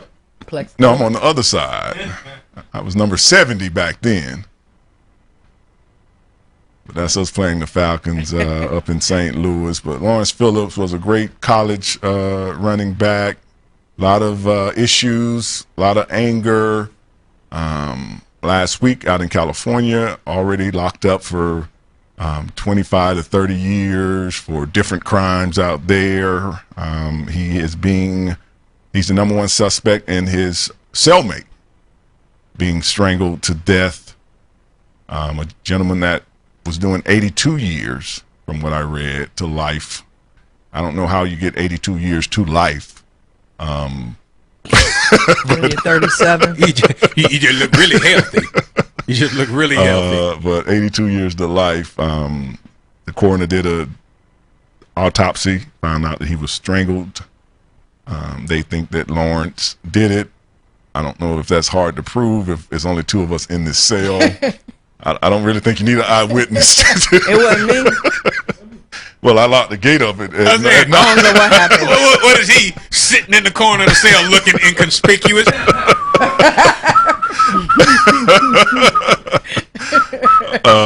What's that? Strangled? I don't know nothing about that. This is just a sad case. At that time, Coach Vermeil came on, really tried to help Lawrence out. Lawrence had issues even the seasons that we played. And you ever met a person that you can tell there's some goodness in them, but there's this other side that always wins, you know? And I think the good in front of good people, the goodness shows.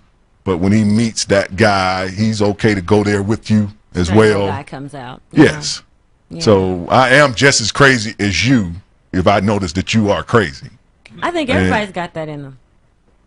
Well, he couldn't suppress his because obviously he had no control over his own. We're talking about he was the 6th pick of the draft. We thought that we finally had a running back that we could win with. Jerome Bettis had left and went to Pittsburgh. LP came in. We felt like the 2 years previous, that was our weak point. He gets there. He had a hot temper. Alcohol was his number 1 substance of abuse. He was already under rape allegations that did a couple of months in Nebraska for college rape. And it was just a sad story. I don't know. It's just a sad story. I can sit here and tell you a million stories about the things that he did wrong.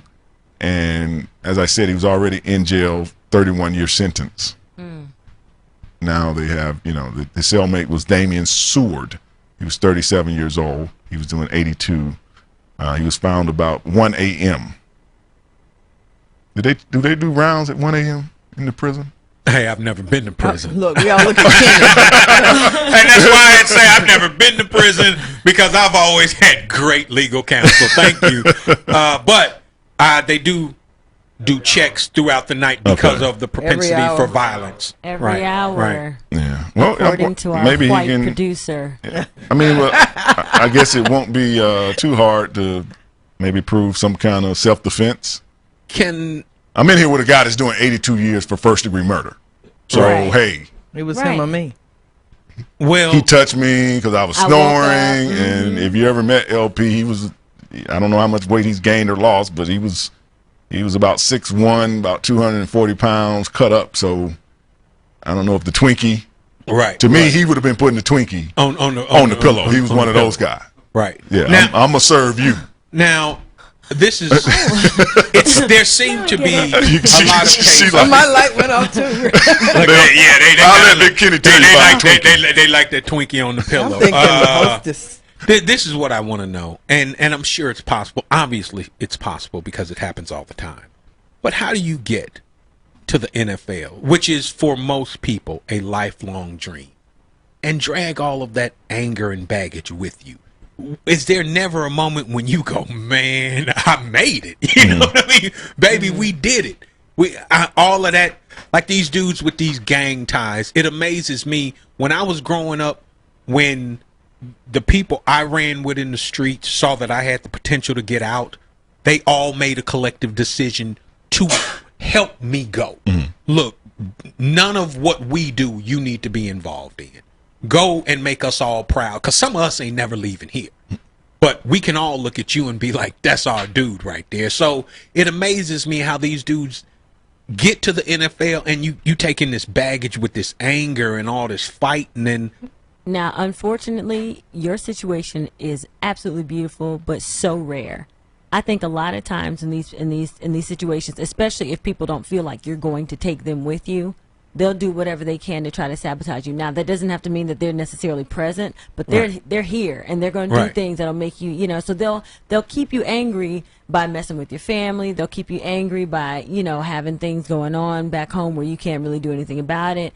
Or they'll do something right before you leave that'll stay on your mind, and people aren't always able to compartmentalize. And so, you know, a lot of times, like when you look at it, again, across the board, when you look at people like, look at Lindsay Lohan, as much success as she had, all the baggage and garbage that she took with her, a lot of it came from her family, and she didn't have an outlet, you know, for her to deal with it and for her to discuss it. And those mental demons sometimes outweigh, you know, the success and the fame and all that charge you get from that. You're just not able to see past it. There's something mentally wrong historically with this guy as well as Lindsay. I think Big Kenny is probably speaking from the point of the work it takes to get there. Right. Some jobs you can, you know, all jobs have their own demons, but this is not something you get to volunteer for.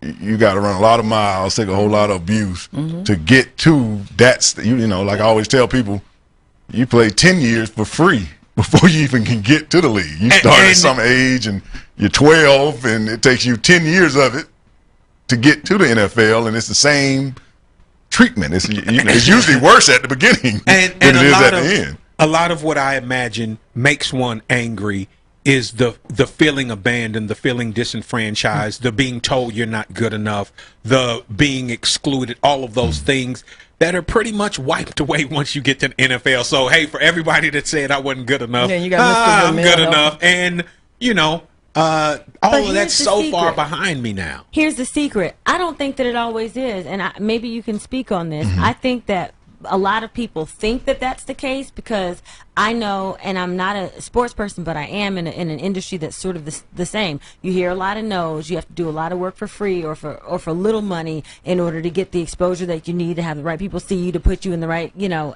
echelons of whatever the business is. And so people would often say, you know, once you get to Broadway, you know, you leave all the little rinky-dink, you know, regional theater stuff behind, or once you get to professional sports level, you leave all the, you know, silliness and cattiness behind. But that's not always the case. It just changes. It just changes form. I don't think you ever change, and I think that might be one of the reasons why people get angry, is because they feel like, I've worked so hard to get here, and I'm dealing with the same stuff that I was dealing with when I was dealing, you know, playing football in high school or playing football in college. It's the same people trying to stab me in the back, you know, being cutthroat. I'm not getting the chances to do the things that I want to do, because, you know, there are the ones that are sort of highlighted in the media are the ones who are those stories where, you know, they play really, really well and then they do go all the way to the top in the NFL. But for all of those stories, there are probably 5, you know, stories to one of people who don't have that experience. They get up there and then they have to continue to prove themselves over and over. And that would make me angry. That would really, that would mess with my mind a little bit. If I felt like if I felt like I worked for 10 years and I still have to deal with the, you know, coaches giving me attitude and I'm not making as much as I should be making or as much as someone else on the team when I know that I'm just but when I get angry, I rant on Twitter. I don't strangle people. I'm just saying. Well, you're me and I do. And so we're just different. That's all. It seems that, especially on the athletic level, it's just a lack of appreciation for where you are. Mm-hmm. Okay, and that's part of what I'm asking is, what is it about where you are that you haven't realized that you have a golden opportunity? Yeah, you're not appreciating the platform in which you have moved to, and if you ever accept that, I don't have to. I'm at a place now. I don't have to go back to those people. I don't have to go back and talk to them, see them. I can move on, and I can take this opportunity. And even sometimes I tell younger players when I was playing, you're never going to make this kind of money.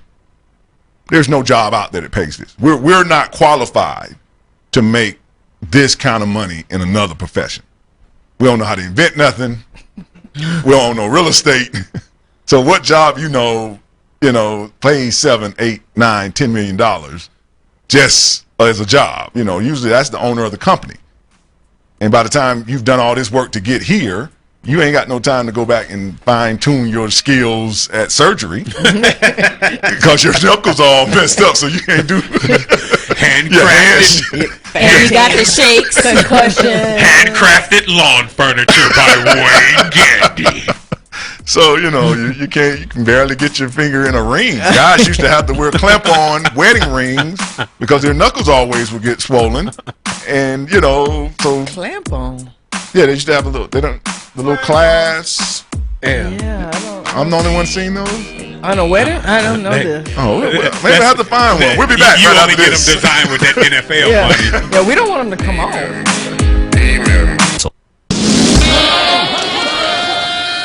Enough is enough!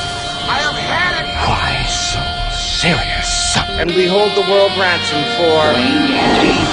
Excuse me while I whip this out. Show me that. Broadcasting live from the Armada FM studios in Atlanta, Georgia.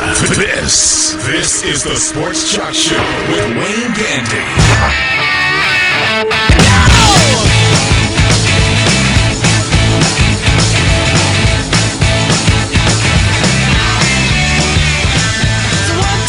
Take my hand and come with me because you look so fine that I really want to make you mine.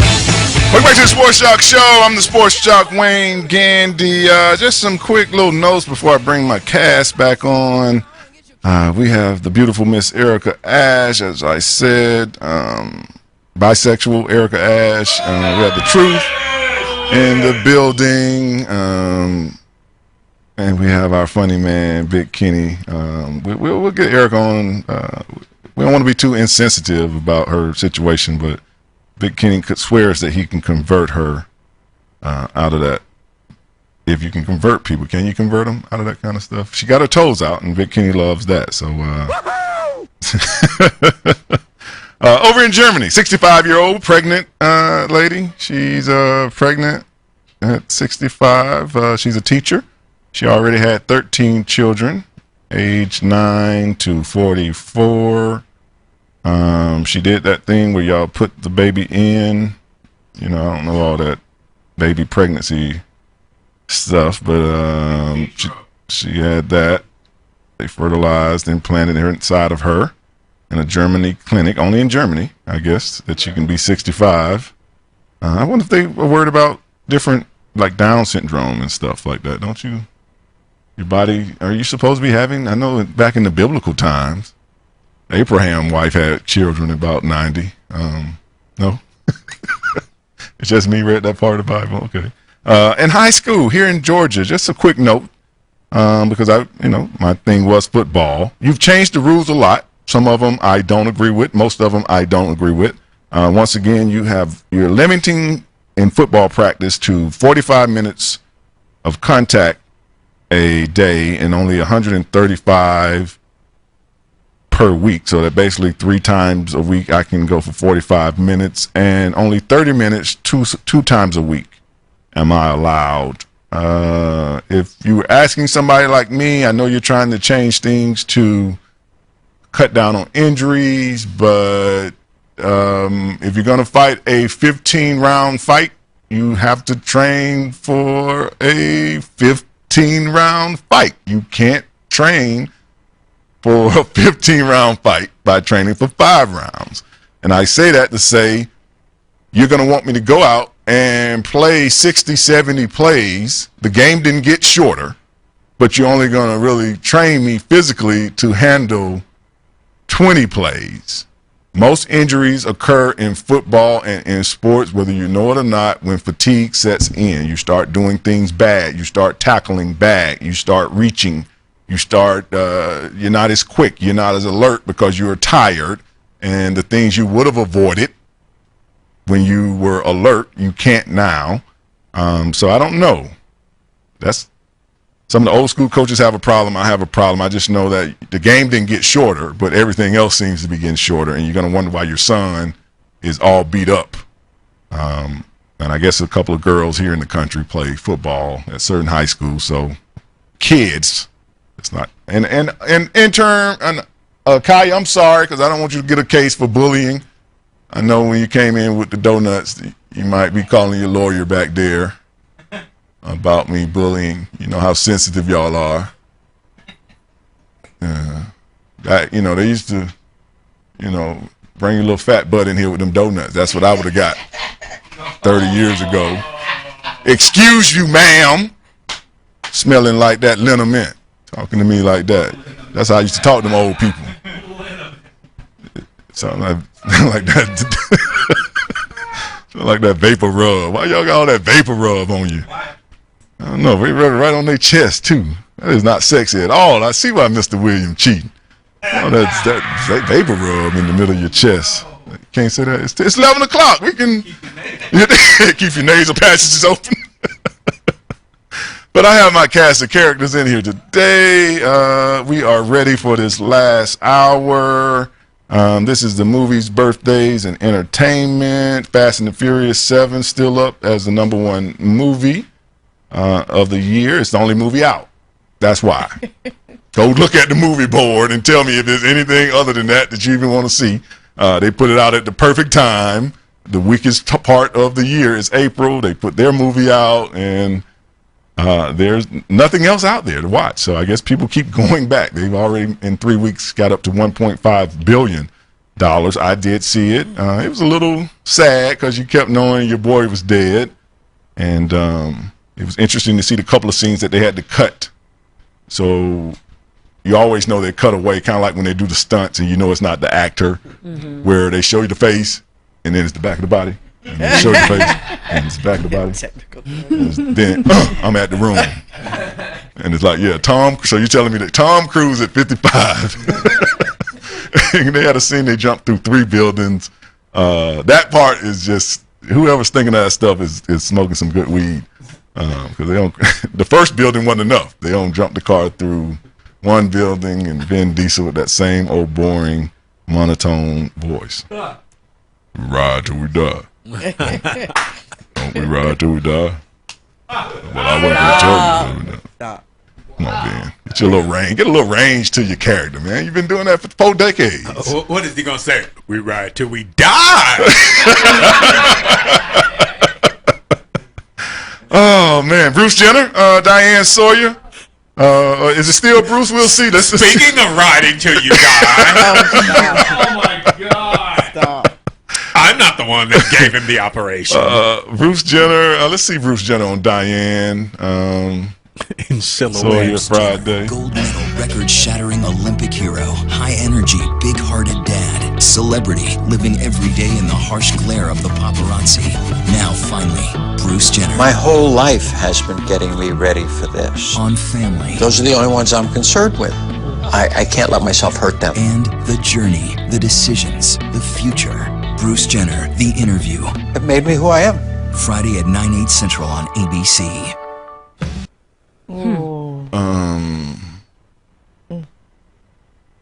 I think that speaks it. Just everybody. Yeah, cricket. Where do you go with? Yeah. Miss Ash, you're in the acting and movie and all that stuff. We blame you. We blame you in Scientology. Go ahead, blame me. Where do you go with? What is that? Well, I told you what my theory was. My theory was he has joined a family where clearly the women win, and success and fame is like a drug. It's like heroin, right? So you get a little taste of it, and then for the rest of your life, you're always searching for that same high. So now he sees an opportunity where he can possibly get that high again, because clearly his athletic career is long over. He hasn't done much, to my knowledge, after that, to reach that same level that he was at. But you was on the Wheaties box, though, Erica. You was on. That's the whole point. He's looking for that high again. So now he feels like, okay, how can we do this? And Kris Jenner's like, I don't know how to help you. I only know how to help my girls. Look at her son. Her son hasn't ever done anything, but all of her daughters are really famous and really rich. So he's like, oh, so she doesn't know how to help boys. Let me become a girl, and then I can get that high again. He's 65 years old. And hold on now. Never He's too late. 65. He's having a sex change, and he's a gold medal Olympian, but they snatching Darren Sharper, Adam Williams, and Mary Hall of Fame. Yeah. But he can keep his gold medal Right. for the decathlon. You know what I mean? He can still be America's golden person, because I guess he can't be a golden boy anymore, but he can still be America's golden person. And by the way, this Bruce Jenner situation, if my theory is correct, it's actually working. This is the most publicity that he's gotten since he's been an Olympian. That's probably true. Probably true. Something I wanted to touch on was the lady in Germany. How old was she? 65. 65, and I heard someone say that she got pregnant in vitro. I know my wife got pregnant in a Nissan. It was different. So there she is. I don't know how much space. I don't know how much space they got in them vitros, but I know them little German cars are small. So you know what I'm saying.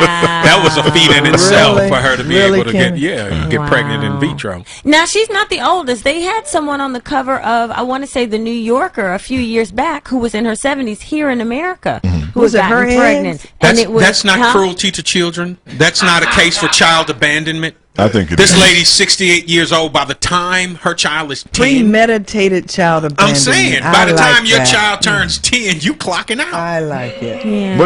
What is her ladies? What is her psychotic breakdown going to be? What's that thing y'all have after children? Postpartum. Menopause. Yeah, postpartum. I don't personally have children. Well, I don't have children yet. I don't know what you're gonna do.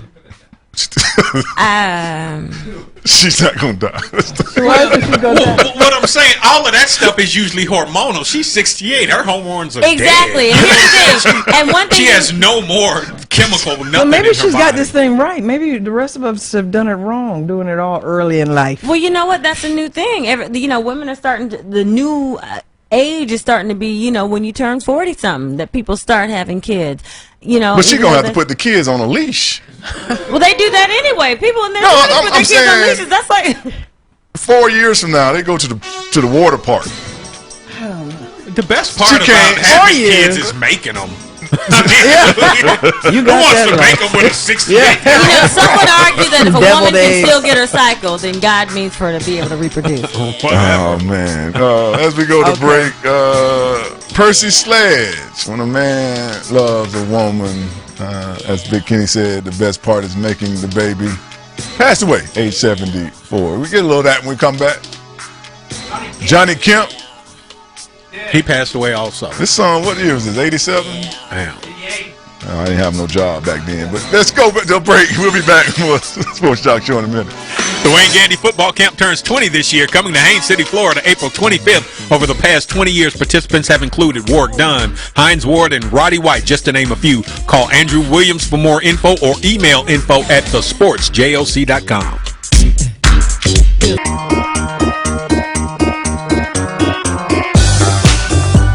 Welcome back to the Sports Joc Show. I'm the Sports Joc Wayne Gandy. Before we move on, birthdays last week. Pete Rose, who has got a part-time gig with ESPN after all these years of scrutiny. 74 years old. Seth Rogen, 33. Joe Hayden of the Browns, 26. The Brat, 41. Get it. Boris Diaw of the Spurs, 33. Reggie Jackson of the Pistons, 25. Miguel Cabrera, 32. The old ball coach is old now. Steve Spurrier, 70 years old. Troy Polamalu, 34. Kareem Abdul-Jabbar, 68. Kareem had a surgery last week, quadruple bypass surgery. Kareem never got the love of the other superstars. For a man who got all the records, he never really got the love. Because he changed his name from Lou Alcindor to Kareem Abdul-Jabbar back in a time when that wasn't super popular. Well, Jim Brown's killed 9 people and slapped the other 20. I mean, he still gets love. But ain't nobody finna tell Jim Brown he can't get love. Bill Belichick, 63. Lou Aldane, 30. Derek Brooks, Hall of Famer, 42. Martin Lawrence is 50. Danny Granger, 32. Suge Knight. Dead. Don't worry. We won't even worry about you no more, Suge. Had a birthday. Just start marking on the wall, bro. He's another guy. He getting off. He gonna get off. Watch. Yeah, I believe that. He gonna get off. Okay, now you said that about Hernandez. Well, no. The difference in Suge Knight's case is that in the video of him running the guy over, you see the guy that he killing the guy with the vehicle? you see another guy come and take a gun off of that gentleman, and then the guy who assaulted Suge initially confessed at the police station, I attacked him when he drove up. I started handling my business on him, so he was in fear for his life. Self-defense. Right, it was self-defense. He was trying to flee the scene of an attack, and he dude had a gun. I had a car. Right, and I was trying to get away. If Suge get out of this, he will be the new Teflon Don. And watch his sight come back the minute they let him out. He goes, I see, it's a miracle. Maria Sharapova is 28. Victoria Beckham, 41. Boomer Esiason, 52. Akon, still lying about your age, 42. Akon about 60. He might be reincarnated. You don't think so? And he keep that super black coating. I don't know how he keeps it. Is that racist? No, I'm a black man, so I can say stuff like that, right? Oh, okay. Beijing. That's Greg Beijing Maddox, black. 49. Don Madley, 54. And Redman, 45 years old. Moving on with the show, Carmelo Anthony. I am being told by one of my producers, invested in this shoe. Can we see the shoe? $11 million in the Air Mellow. Is it a woman's shoe, a man's shoe? Looks like it lights a up. Superhero boot? Looks like a costume for the next Galaxy of the Guardians of the Galaxy promo. Ladies, y'all are fashionistas. Y'all rocking that? The glowing shoe? 100% not. The shoe It or looks is it a very boot? Kanye-ish. What? It looked like a glowing sock. I don't even Back see. to the Future. Where's the sole of it? There's the sole? I don't know. It's a wedge, like. I don't know what you let Lala. Wow. Every time I see that shoe, and they lace I up. think in the distant future, when the world has no one to save them, Last man. comes a hero unlike any other. Ugly Shoe Man. They look insect-like. Hello, look, man, I've been trying to tell you, ask for a trade, go to Chicago or go join the King in Cleveland or something. Get out of Miami. And maybe win your ring, but that is just not going to get it, Melo. Ohio State, the champions of the first. They say Melo invested $11 million into this shoe. He didn't want to do like a follow-up check at about $3 million. You know what I mean? Just check on his investment about $6 million before he had pumped all that money into that ugly shoe. I thought they had slave wages over there. What was $11 million? I mean, Nike make their shoes for 28 cents. That's right. 28 cents. I mean, He's trying to keep it in America. Is he buying American? Okay. He's like, who y'all say, Rand Paul? Gonna bring back America. And the major, Ohio State, who won the first playoffs in college football, sporting their new rings, national champs. Go Buckeyes. Major League Baseball pitchers are now wearing their new caps. As you know, they're wearing new protective headgear. That is ugly. That is terrible right there. I would rather get hit in the head with the baseball. He looks like one of the Mario brothers. It's Luigi. I mean, they're going to put this in your baseball card. People will know you like this forever in this stupid hat. I mean, that's a catcher's mitt without the face grill. Or a catcher's mask. It is. And it looks literally like a Mario Brothers hat. It does. Oh, he work at the train station, doesn't he? I don't know about that. That might have been part of Melo's $11 million too, coming up with this mess. But if it saves, it's like the weight belt around a boxer, right, put on the hat. But if it saves one life, if it saves one player from having a debilitating injury by being hit in the But head, it's very specific. Like, it doesn't cover I was a gonna whole lot. say, yeah. You have to aim for the brain in order for that hat to be effective. The front lobal. I mean, front lobal. And generally, if I see a ball coming towards me, I'm not going to just stand there like this. I'm going to turn my head and do something like this. That's not going to work. Usually you're going to drop your hand. Yeah. That's for the guy that blocks it with his forehead.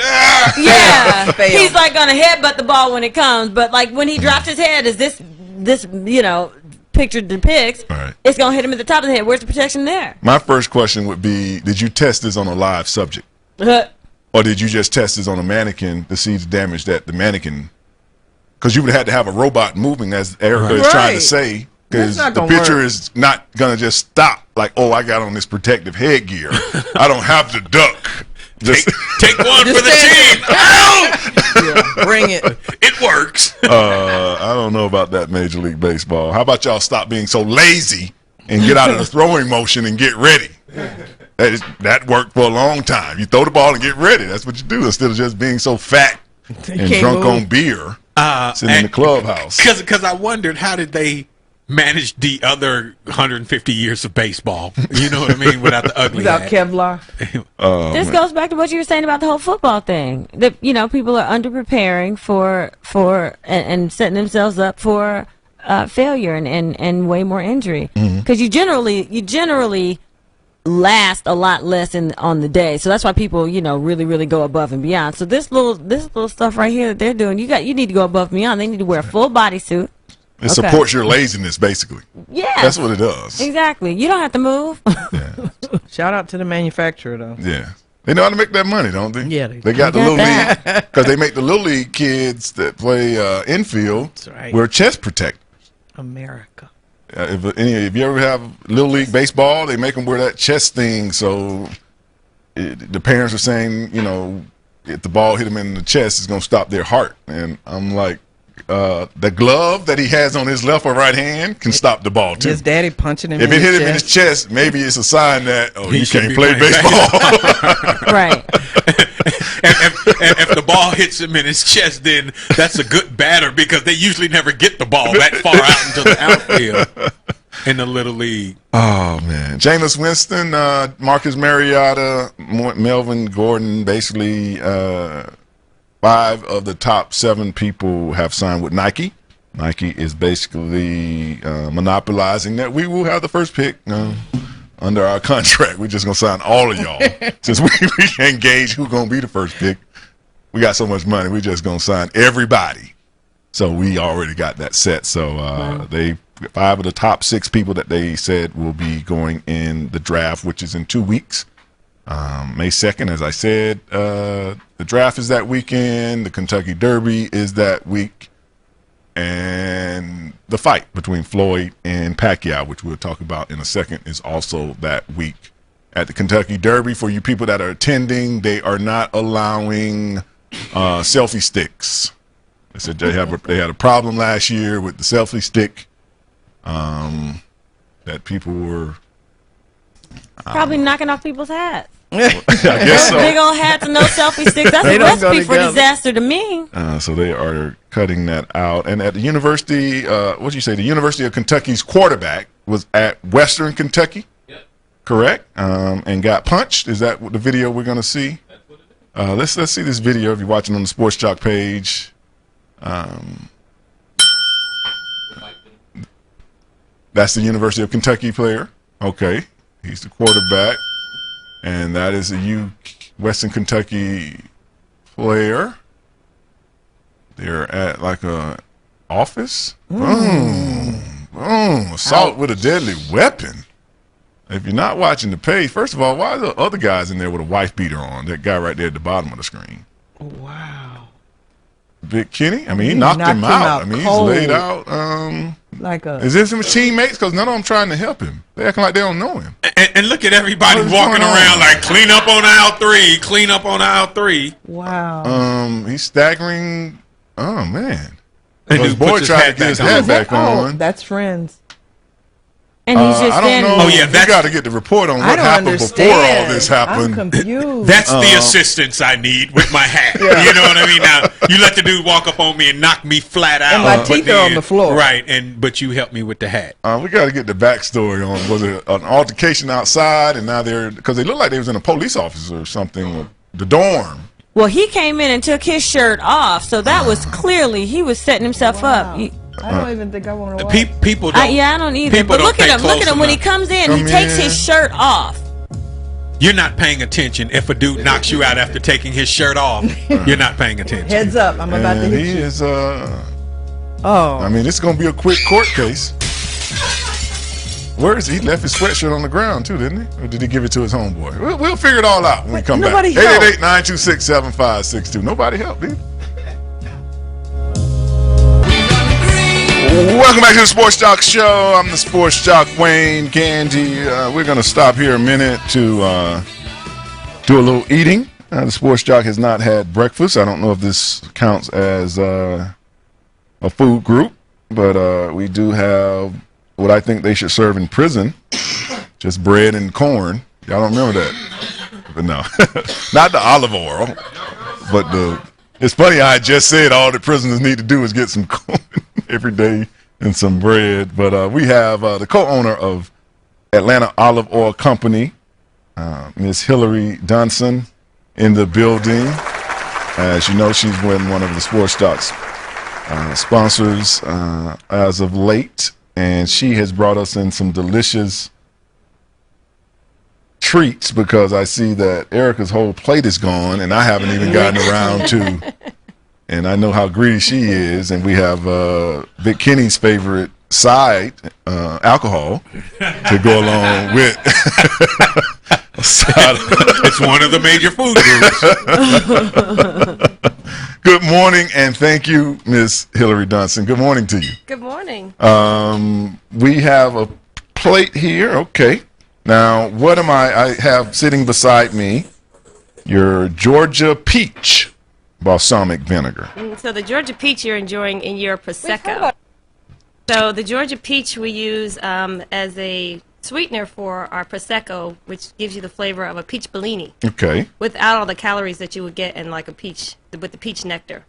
Okay. So And what do you balsamic is like it's a simple syrup. Instead of the simple syrup with all those calories, the balsamic has about 30 calories a tablespoon. Okay, now you're gonna have to speak in layman's terms to me because I'm a Southern country boy, and my meals usually consist of pig feet, a little side of chitlins. Let me break it down for you. If you want to get that disability, don't do this. It's too healthy. It's not going to damage. It's not going to damage those major organs that you clearly need to be damaged to get your disability. So the Prosecco is a sparkling wine, and we just add the peach balsamic just to sweeten it up, and think of a mimosa, but a peach Bellini. So. Now, in my cult of Christianity, they used to use olive oil as a blessing. You know, they would take some and.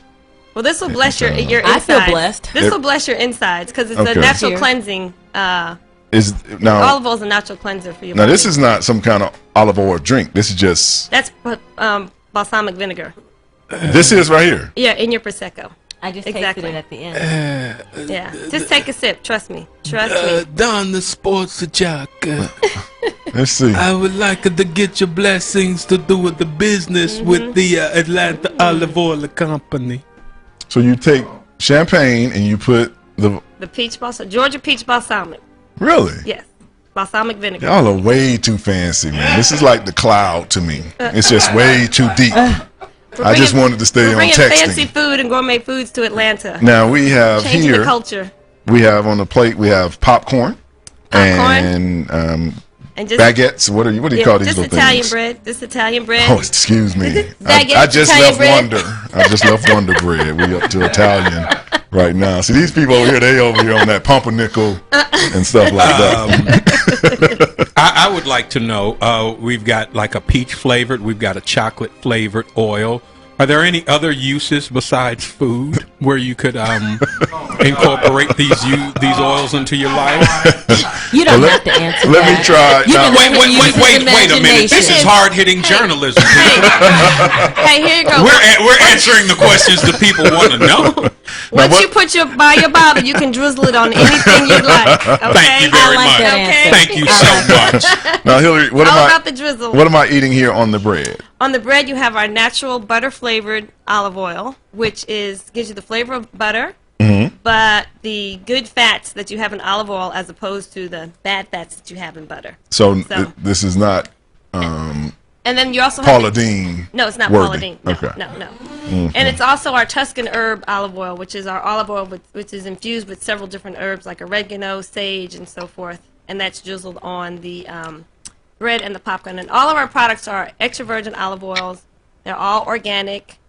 No additives, no preservatives added to any of our products. Cold press? No sugar, cold press. Yeah, First press. Extra virgin means that first might- press. It Like comes that. it comes right off the tree and the olives are pressed. I got a question. That might go good with some crab legs right It'll there. go good with everything, whatever you want to put it on. Make you go, But can you had a question? With the... Why did you say, uh-oh? A business like an olive oil business, what gave you the ability to forecast a business like this being something that would be profitable and needed in the Atlanta area? Well, I like to travel. So travel to the West Coast, ran into a shop like this, and I bought about 8 bottles and had them shipped home. And once I started using everything, I threw out all of my salad dressings, marinades, everything, and they started using these products and kept ordering from this company. Became a repeat customer immediately. I'm a foodie, love to eat, love to cook, and realized that I could not live without using these products, and knew that if I brought these to Atlanta and educated people on how to use them and what they were, that they would feel the same way. And we opened up in November. We already have a following of people that come in. Once their bottles are empty, they come back. We refill your bottles at a few dollars off. People are coming back and forth to us and love using our products. With these herb olive oils, can you vape them? Oh my God. This is hard-hitting journalism, people. Just asking. Like I said, once As you buy she your said, bottle, exactly. you can do whatever you want. Do whatever you want. All right. Now you describe yourself as a foodie. Here on the show, I'm a foodie. Of ribs. I was just wondering, what's your death row meal? So as we forgot, we didn't. No, bring it over here. you're cutting off me though. Oh, my See, death- you got to be. What is your death row meal? Because you said you were a foodie. Okay, my death row meal would be, because I don't really eat a lot of beef, but I do like a steak every once in a while. So it would probably be a steak, maybe some lobster, and probably some macaroni and cheese. Bougie death row meal. What's your not. death row meal, Sports Joc? Some slow smoked spare ribs. Like I'm talking about, like 12 hours smoked, lathered in a triple coating of honey, spicy barbecue sauce. Served over You two giving this pieces. a lot of consideration. He is, and he's talking all slow, Served like on he's some- making out with it. Served on 2 slices of white bread. White bread, Wonder Bread, right? Yeah, it's just some Wonder Bread. You say Go that back. like Go you back say to that like you childhood. got a body hidden somewhere, and if we find out. Now, do you have how many olive oils do you have? Like, how extensive is this? When I come in your shop, is it going to be overwhelming? Am I going to feel like I'm in Starbucks Yes, you will. and don't know how to You speak will. the language? Like, you know. Well, we have access to about 60 different flavors of olive oils, balsamic vinegars. At one time, we probably keep in the shop about 40. And I say we because I have a business partner. Her name is Verna Cleveland. I am the foodie. She is a vegetarian and an awesome decorator. Like, our place is fabulous. It's also a destination. We come and do parties and host events and so forth there as well. So I had to mention Verna and give her a shout out. Now, is there Verna Cleveland. and y'all have vegetarian oils? Is all this just for meat? What is? Can you have oils to cook meat in? You can do whatever you want. I'm still on Crisco, so I'm trying to learn. I thought, So we have our products. These people here, this is why I don't like my staff. They all act like what I say they're not on, too. We all butter our pan with some Parquet or some Crisco and we go to cooking. They're acting like they know the language of olive oil. I actually do. Sorry, Wayne. But you're doing it with what Big Kenny does with it. Dripping. And not a lot of people can say that. You know what I mean? But go ahead on, Miss Ash. I feel I got into olive oils and other first press and cold press oils for health reasons, just to be a lot healthier, and it is a really great way to go if you have not tried olive oils and you are using Crisco. First of all, if you're using Crisco, you need to just shoot yourself, because that'll just, either way you get that'll get you disability. You go into the yeah. 3 meals a day with Crisco. You'll get an organ removed really soon. You just prolonging the inevitable. Just go ahead and shoot yourself. But no, olive oil it's extremely healthy. It's amazing for cooking, and as a really fry dipping with sauce, Can't really fry without it. No, you can't fry, but you can. But you shouldn't be frying. You can do stir fry with it, with just light. You can saute, stir fry just lightly. Right. But I wouldn't deep fry. No, Right. I would use it as a marinade. So you can marinate with olive oils and beginners vinegars, whatever flavors you want. You can use them on salad dressing. Use them on vegetables. The chocolate jalapeno that you're eating, we put that on popcorn. We put it on ice cream. You can drizzle it on cake, just strawberries, whatever you want. A lot of them, they're just as finishers. You use them to enhance the flavors of your food. And what is this on the popcorn? You say the chocolate jalapeno balsamic vinegar. Okay. And drinks, actually. And I drinks, had a really yummy cocktail that had a splash of balsamic vinegar in it. So I'm making it with this chocolate balsamic vinegar would probably take it up to the next level. So we do that in our shop. In our shop on Fridays, we have people come in, and we have a friend of ours who's the perfect bartender, and she mixes cocktails with our balsamic vinegars. She makes this awesome I'll be white. there. Come on over. Now, what we got to create, since you got all these oils in your shop, we have to find something that is like sports friendly, though. Okay. We got to come up with something that you can. I got something for you. You can dip wings, and because I have the if I serve this while watching football, I'm gonna lose my crowd. I have the perfect product for you. I have a smoked hickory balsamic vinegar. Smoking anything Smoked sounds hickory. good to me. It is the bomb. You put that on. You can grill with it, or you can grill with baby backs. You grill it, put it on afterwards as a marinade. Brush it on while you're grilling. The smoked hickory is it. Is it? Smoked hickory. Well, if you see a couple of bottles of this champagne missing, Big Kenny has it. And whether you know it or not, Erica has already stole 2 bottles of your chocolate jalapeno. But this is Atlanta Atlanta Olive Oil Company.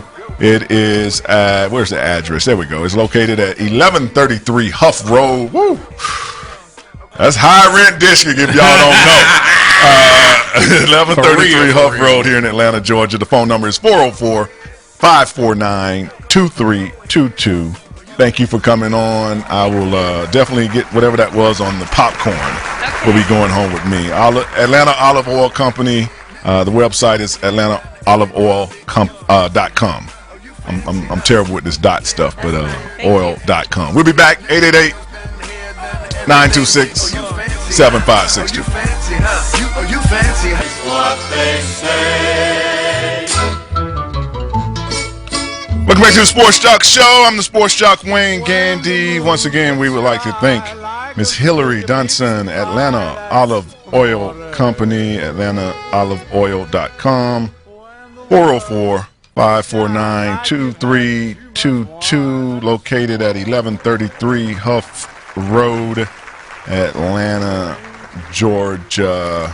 Get you a couple of bottles, all you wine and people who feel like they have arrived and want to dip stuff. I don't know. Baby back me, baby back. Baby back, baby back, baby back. No. Y'all remember that? This stuff is delicious. No, don't go to Chili's and get them though. I don't know what that is. That's mystery meat. That's a McRib. Okay. We all know that's soy. Chili's, baby, back rib type product. That is all that is. What else do we have to go? Floyd Mayweather, as you know, has a fight coming up. May 2nd, Manny Pacquiao, Vegas, $90. They went up on the fee or pay-per-view. Usually $79. They are charging $90 for this extravaganza. Word is, if you're in Vegas, so for you people that might not know this, when you go out to Vegas, there will only be showing this fight at the MGM. All other hotels have been blocked. All other places, period, that have customers cannot show the fight in Vegas. So either you're going to go find somebody else's house to go to, or you're going to go squeeze into the MGM Grand, which is already oversold, because that's where the fight is, and they have the rights to basically block you from seeing the fight. So don't go out there and get mad and ask the hotel, are y'all showing it in the lobby? Which I don't know why they're not just upping the price to make the hotels to show it. NHL's Jared Stoll, who is supposedly Fox's Aaron Andrews' boyfriend. Speaking of Vegas, he was arrested out in Vegas this past Saturday. He was at the Wet Republic pool, place that I have hung out many of times. He was allegedly booked and arrested for bringing cocaine and ecstasy to a Vegas pool party. Oh, he was the first? I thought that was part of the whole... Stop. I thought that was part of the whole experience. I'm mad he had to bring it. Like, what would be a Vegas pool party? And you were talking about if you're going to Vegas for the fight, not now. I mean, they tripping about a little cocaine and ecstasy out by the pool. It ain't like I had it in the nursery. You know what I mean? There are no kids present. It's a pool in Vegas. So hypocritical. Oh, man. I don't know. For the price that y'all be charging, I mean, it's $18,000, $20,000 for a cabana. It should include the ecstasy. That I have been sitting in, and it's like, you want to give me a liquor store worth of alcohol that I cannot drink. I got 30 people with me, but you've given me so much alcohol, 30 people can't drink this much alcohol. Right. To make up for the price of $18,000, $20,000. And what I'm saying, because we end up taking the alcohol and just pouring it on the ground. You won't let me leave with it, and we can't drink it all.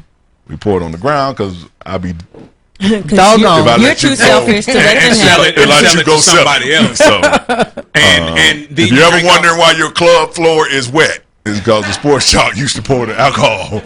Y'all, anybody want some of this? Oh no. And then all that alcohol makes you lethargic. So of course you need some cocaine to keep you up. You need some ecstasy because your friends are all around. What? Wow. It's all scientific. Yeah. When I saw this story, I'm like, the cabana dude with the towels. Isn't that what he passed you when you went in? Hey, you want some of that? Yeah, bring some of that too when you bring some couple of towels. That's what it is. No more? He was messing up He their brought his business. own He stuff. brought his own. You can't BYOB to everything. You can't BYOD to everything. So he was messing up their little cash flow. They had their own little system going. He didn't want to pay no prices. That's what it was. And he wasn't giving them their commish. Have you seen what a gram goes for in Vegas? Wow. Yeah. Oh, but Floyd Mayweather and I have something in common. We both have experienced the cryotherapy. I know you've seen, if you've been watching Sports Joc page, me promoting that a couple years ago. Maybe like 3 years ago, I was doing cryotherapy a lot of times. That is Floyd Mayweather on the right of your screen. He's using it for the same principles. I don't know if any of you have ever tried it. It is a unique experience, and for you people that work out every day, it is definitely something you need. You don't know you need it, but you can't CrossFit every day and not ice your body. And basically, it's a way of icing your body without having to go find ice. you can just go to work. So you go in there. The whole procedure takes maybe 15 minutes. You're in that tube about 5. You're not wet. You just go put your clothes back on. You're cold. But That's what I used to you do. unrobe. They give you a robe. You go stand in the tube. They ask you which level do you want to put it on. It takes about 5 minutes in the tube. You go put your clothes back on. They give you a bottle of water. You can go to work. And, I don't mean to promote it, but I'm promoting it. For you people that like to work out a lot, you probably find that it helps you heal much better. Even injuries, I would think. Injuries, yes. If you have some kind of, and for you working people, I would say that's probably the best for you people that don't have that time, because it can be a hassle always trying to find ice bags, and everybody don't have want to buy ice, or you got that little refrigerator ice. That's not going to be enough ice for what you need. This is something you quickly stop in, do it, and it's almost about the time it takes you to fill up your tank of gas. You can get it and go. Just interesting that Money Mayweather. I don't know what tube that is, Ian. They must have put a stool. I think they must have put a stool in it for him, because I know, you see my head. Go back to it. Floyd's 5'6". He's standing on something. So and you only see my head. So now how you sticking out of it? They have a teak bench. So now you said for about the time it takes to fill up your car with gas, and it prevents having to go find ice. But I know, like, a bag of ice might be about $1.99. You know what I'm saying? Where is cryotherapy on that scale? You can buy like a monthly unlimited for like $100, where you can go in 2-3 times a day if that's what you want to do.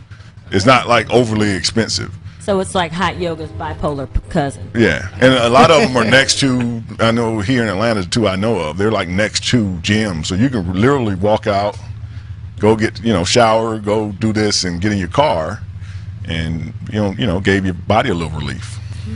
I think it's going to be a growing business, and it doesn't take that much time. I'm serious. If you're on E, that's how long you've been in the tube. Now, if you're lagging around in the locker room, instead of getting on your job, that's why they can do it so quickly. 10 people, they're really going to tell you, okay, it's going to be a 30-minute wait.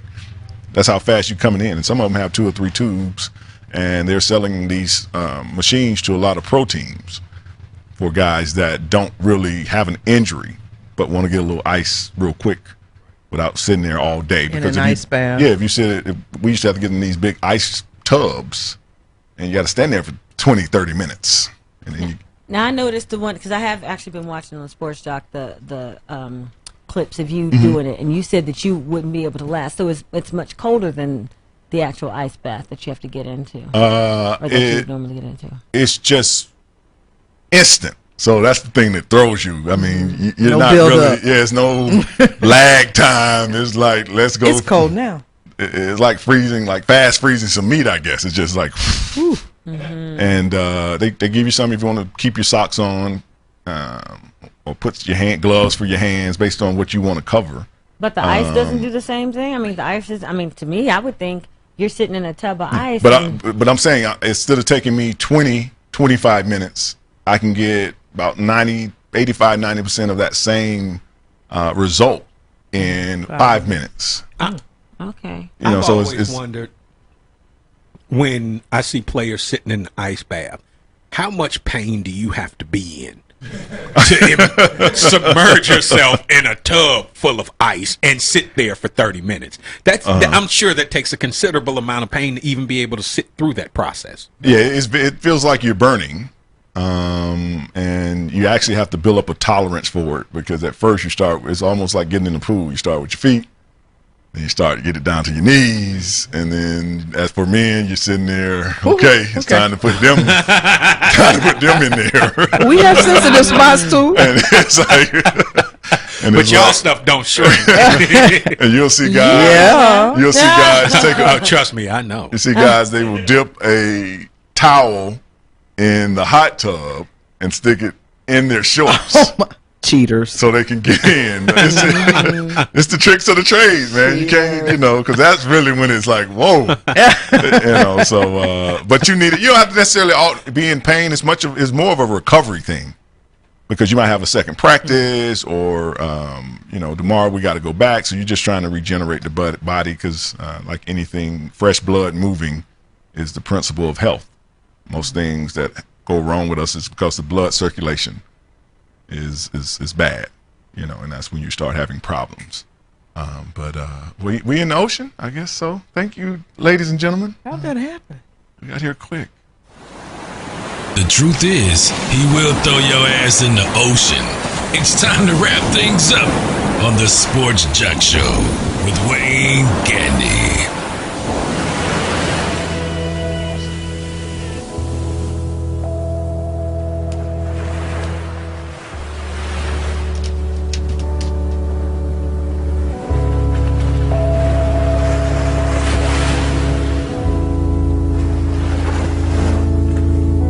We hit the sides of the ocean to give Sports Joc just a minute to vent. We would like to thank Atlanta Olive Oil Company, Miss Hillary Dunson, for coming in. Real quickly, can you pull up, I usually don't do media, the Kentucky fans.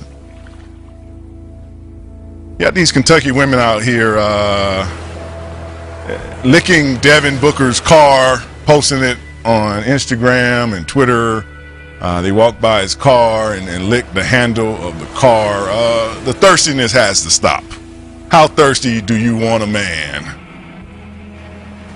How much attention do you want to be licking handles? I mean, it's a great position to be in right there. I can't even lie about that part. But slob on my handle is just a little too far for me. It's just a little. Did I say slob on my handle? Sorry about that, mother. Maybe we should just go, because I don't know how to actually talk about that. Without going any further. Hey, enjoy your Monday. Enjoy your week. We'll see you next Monday. Peace.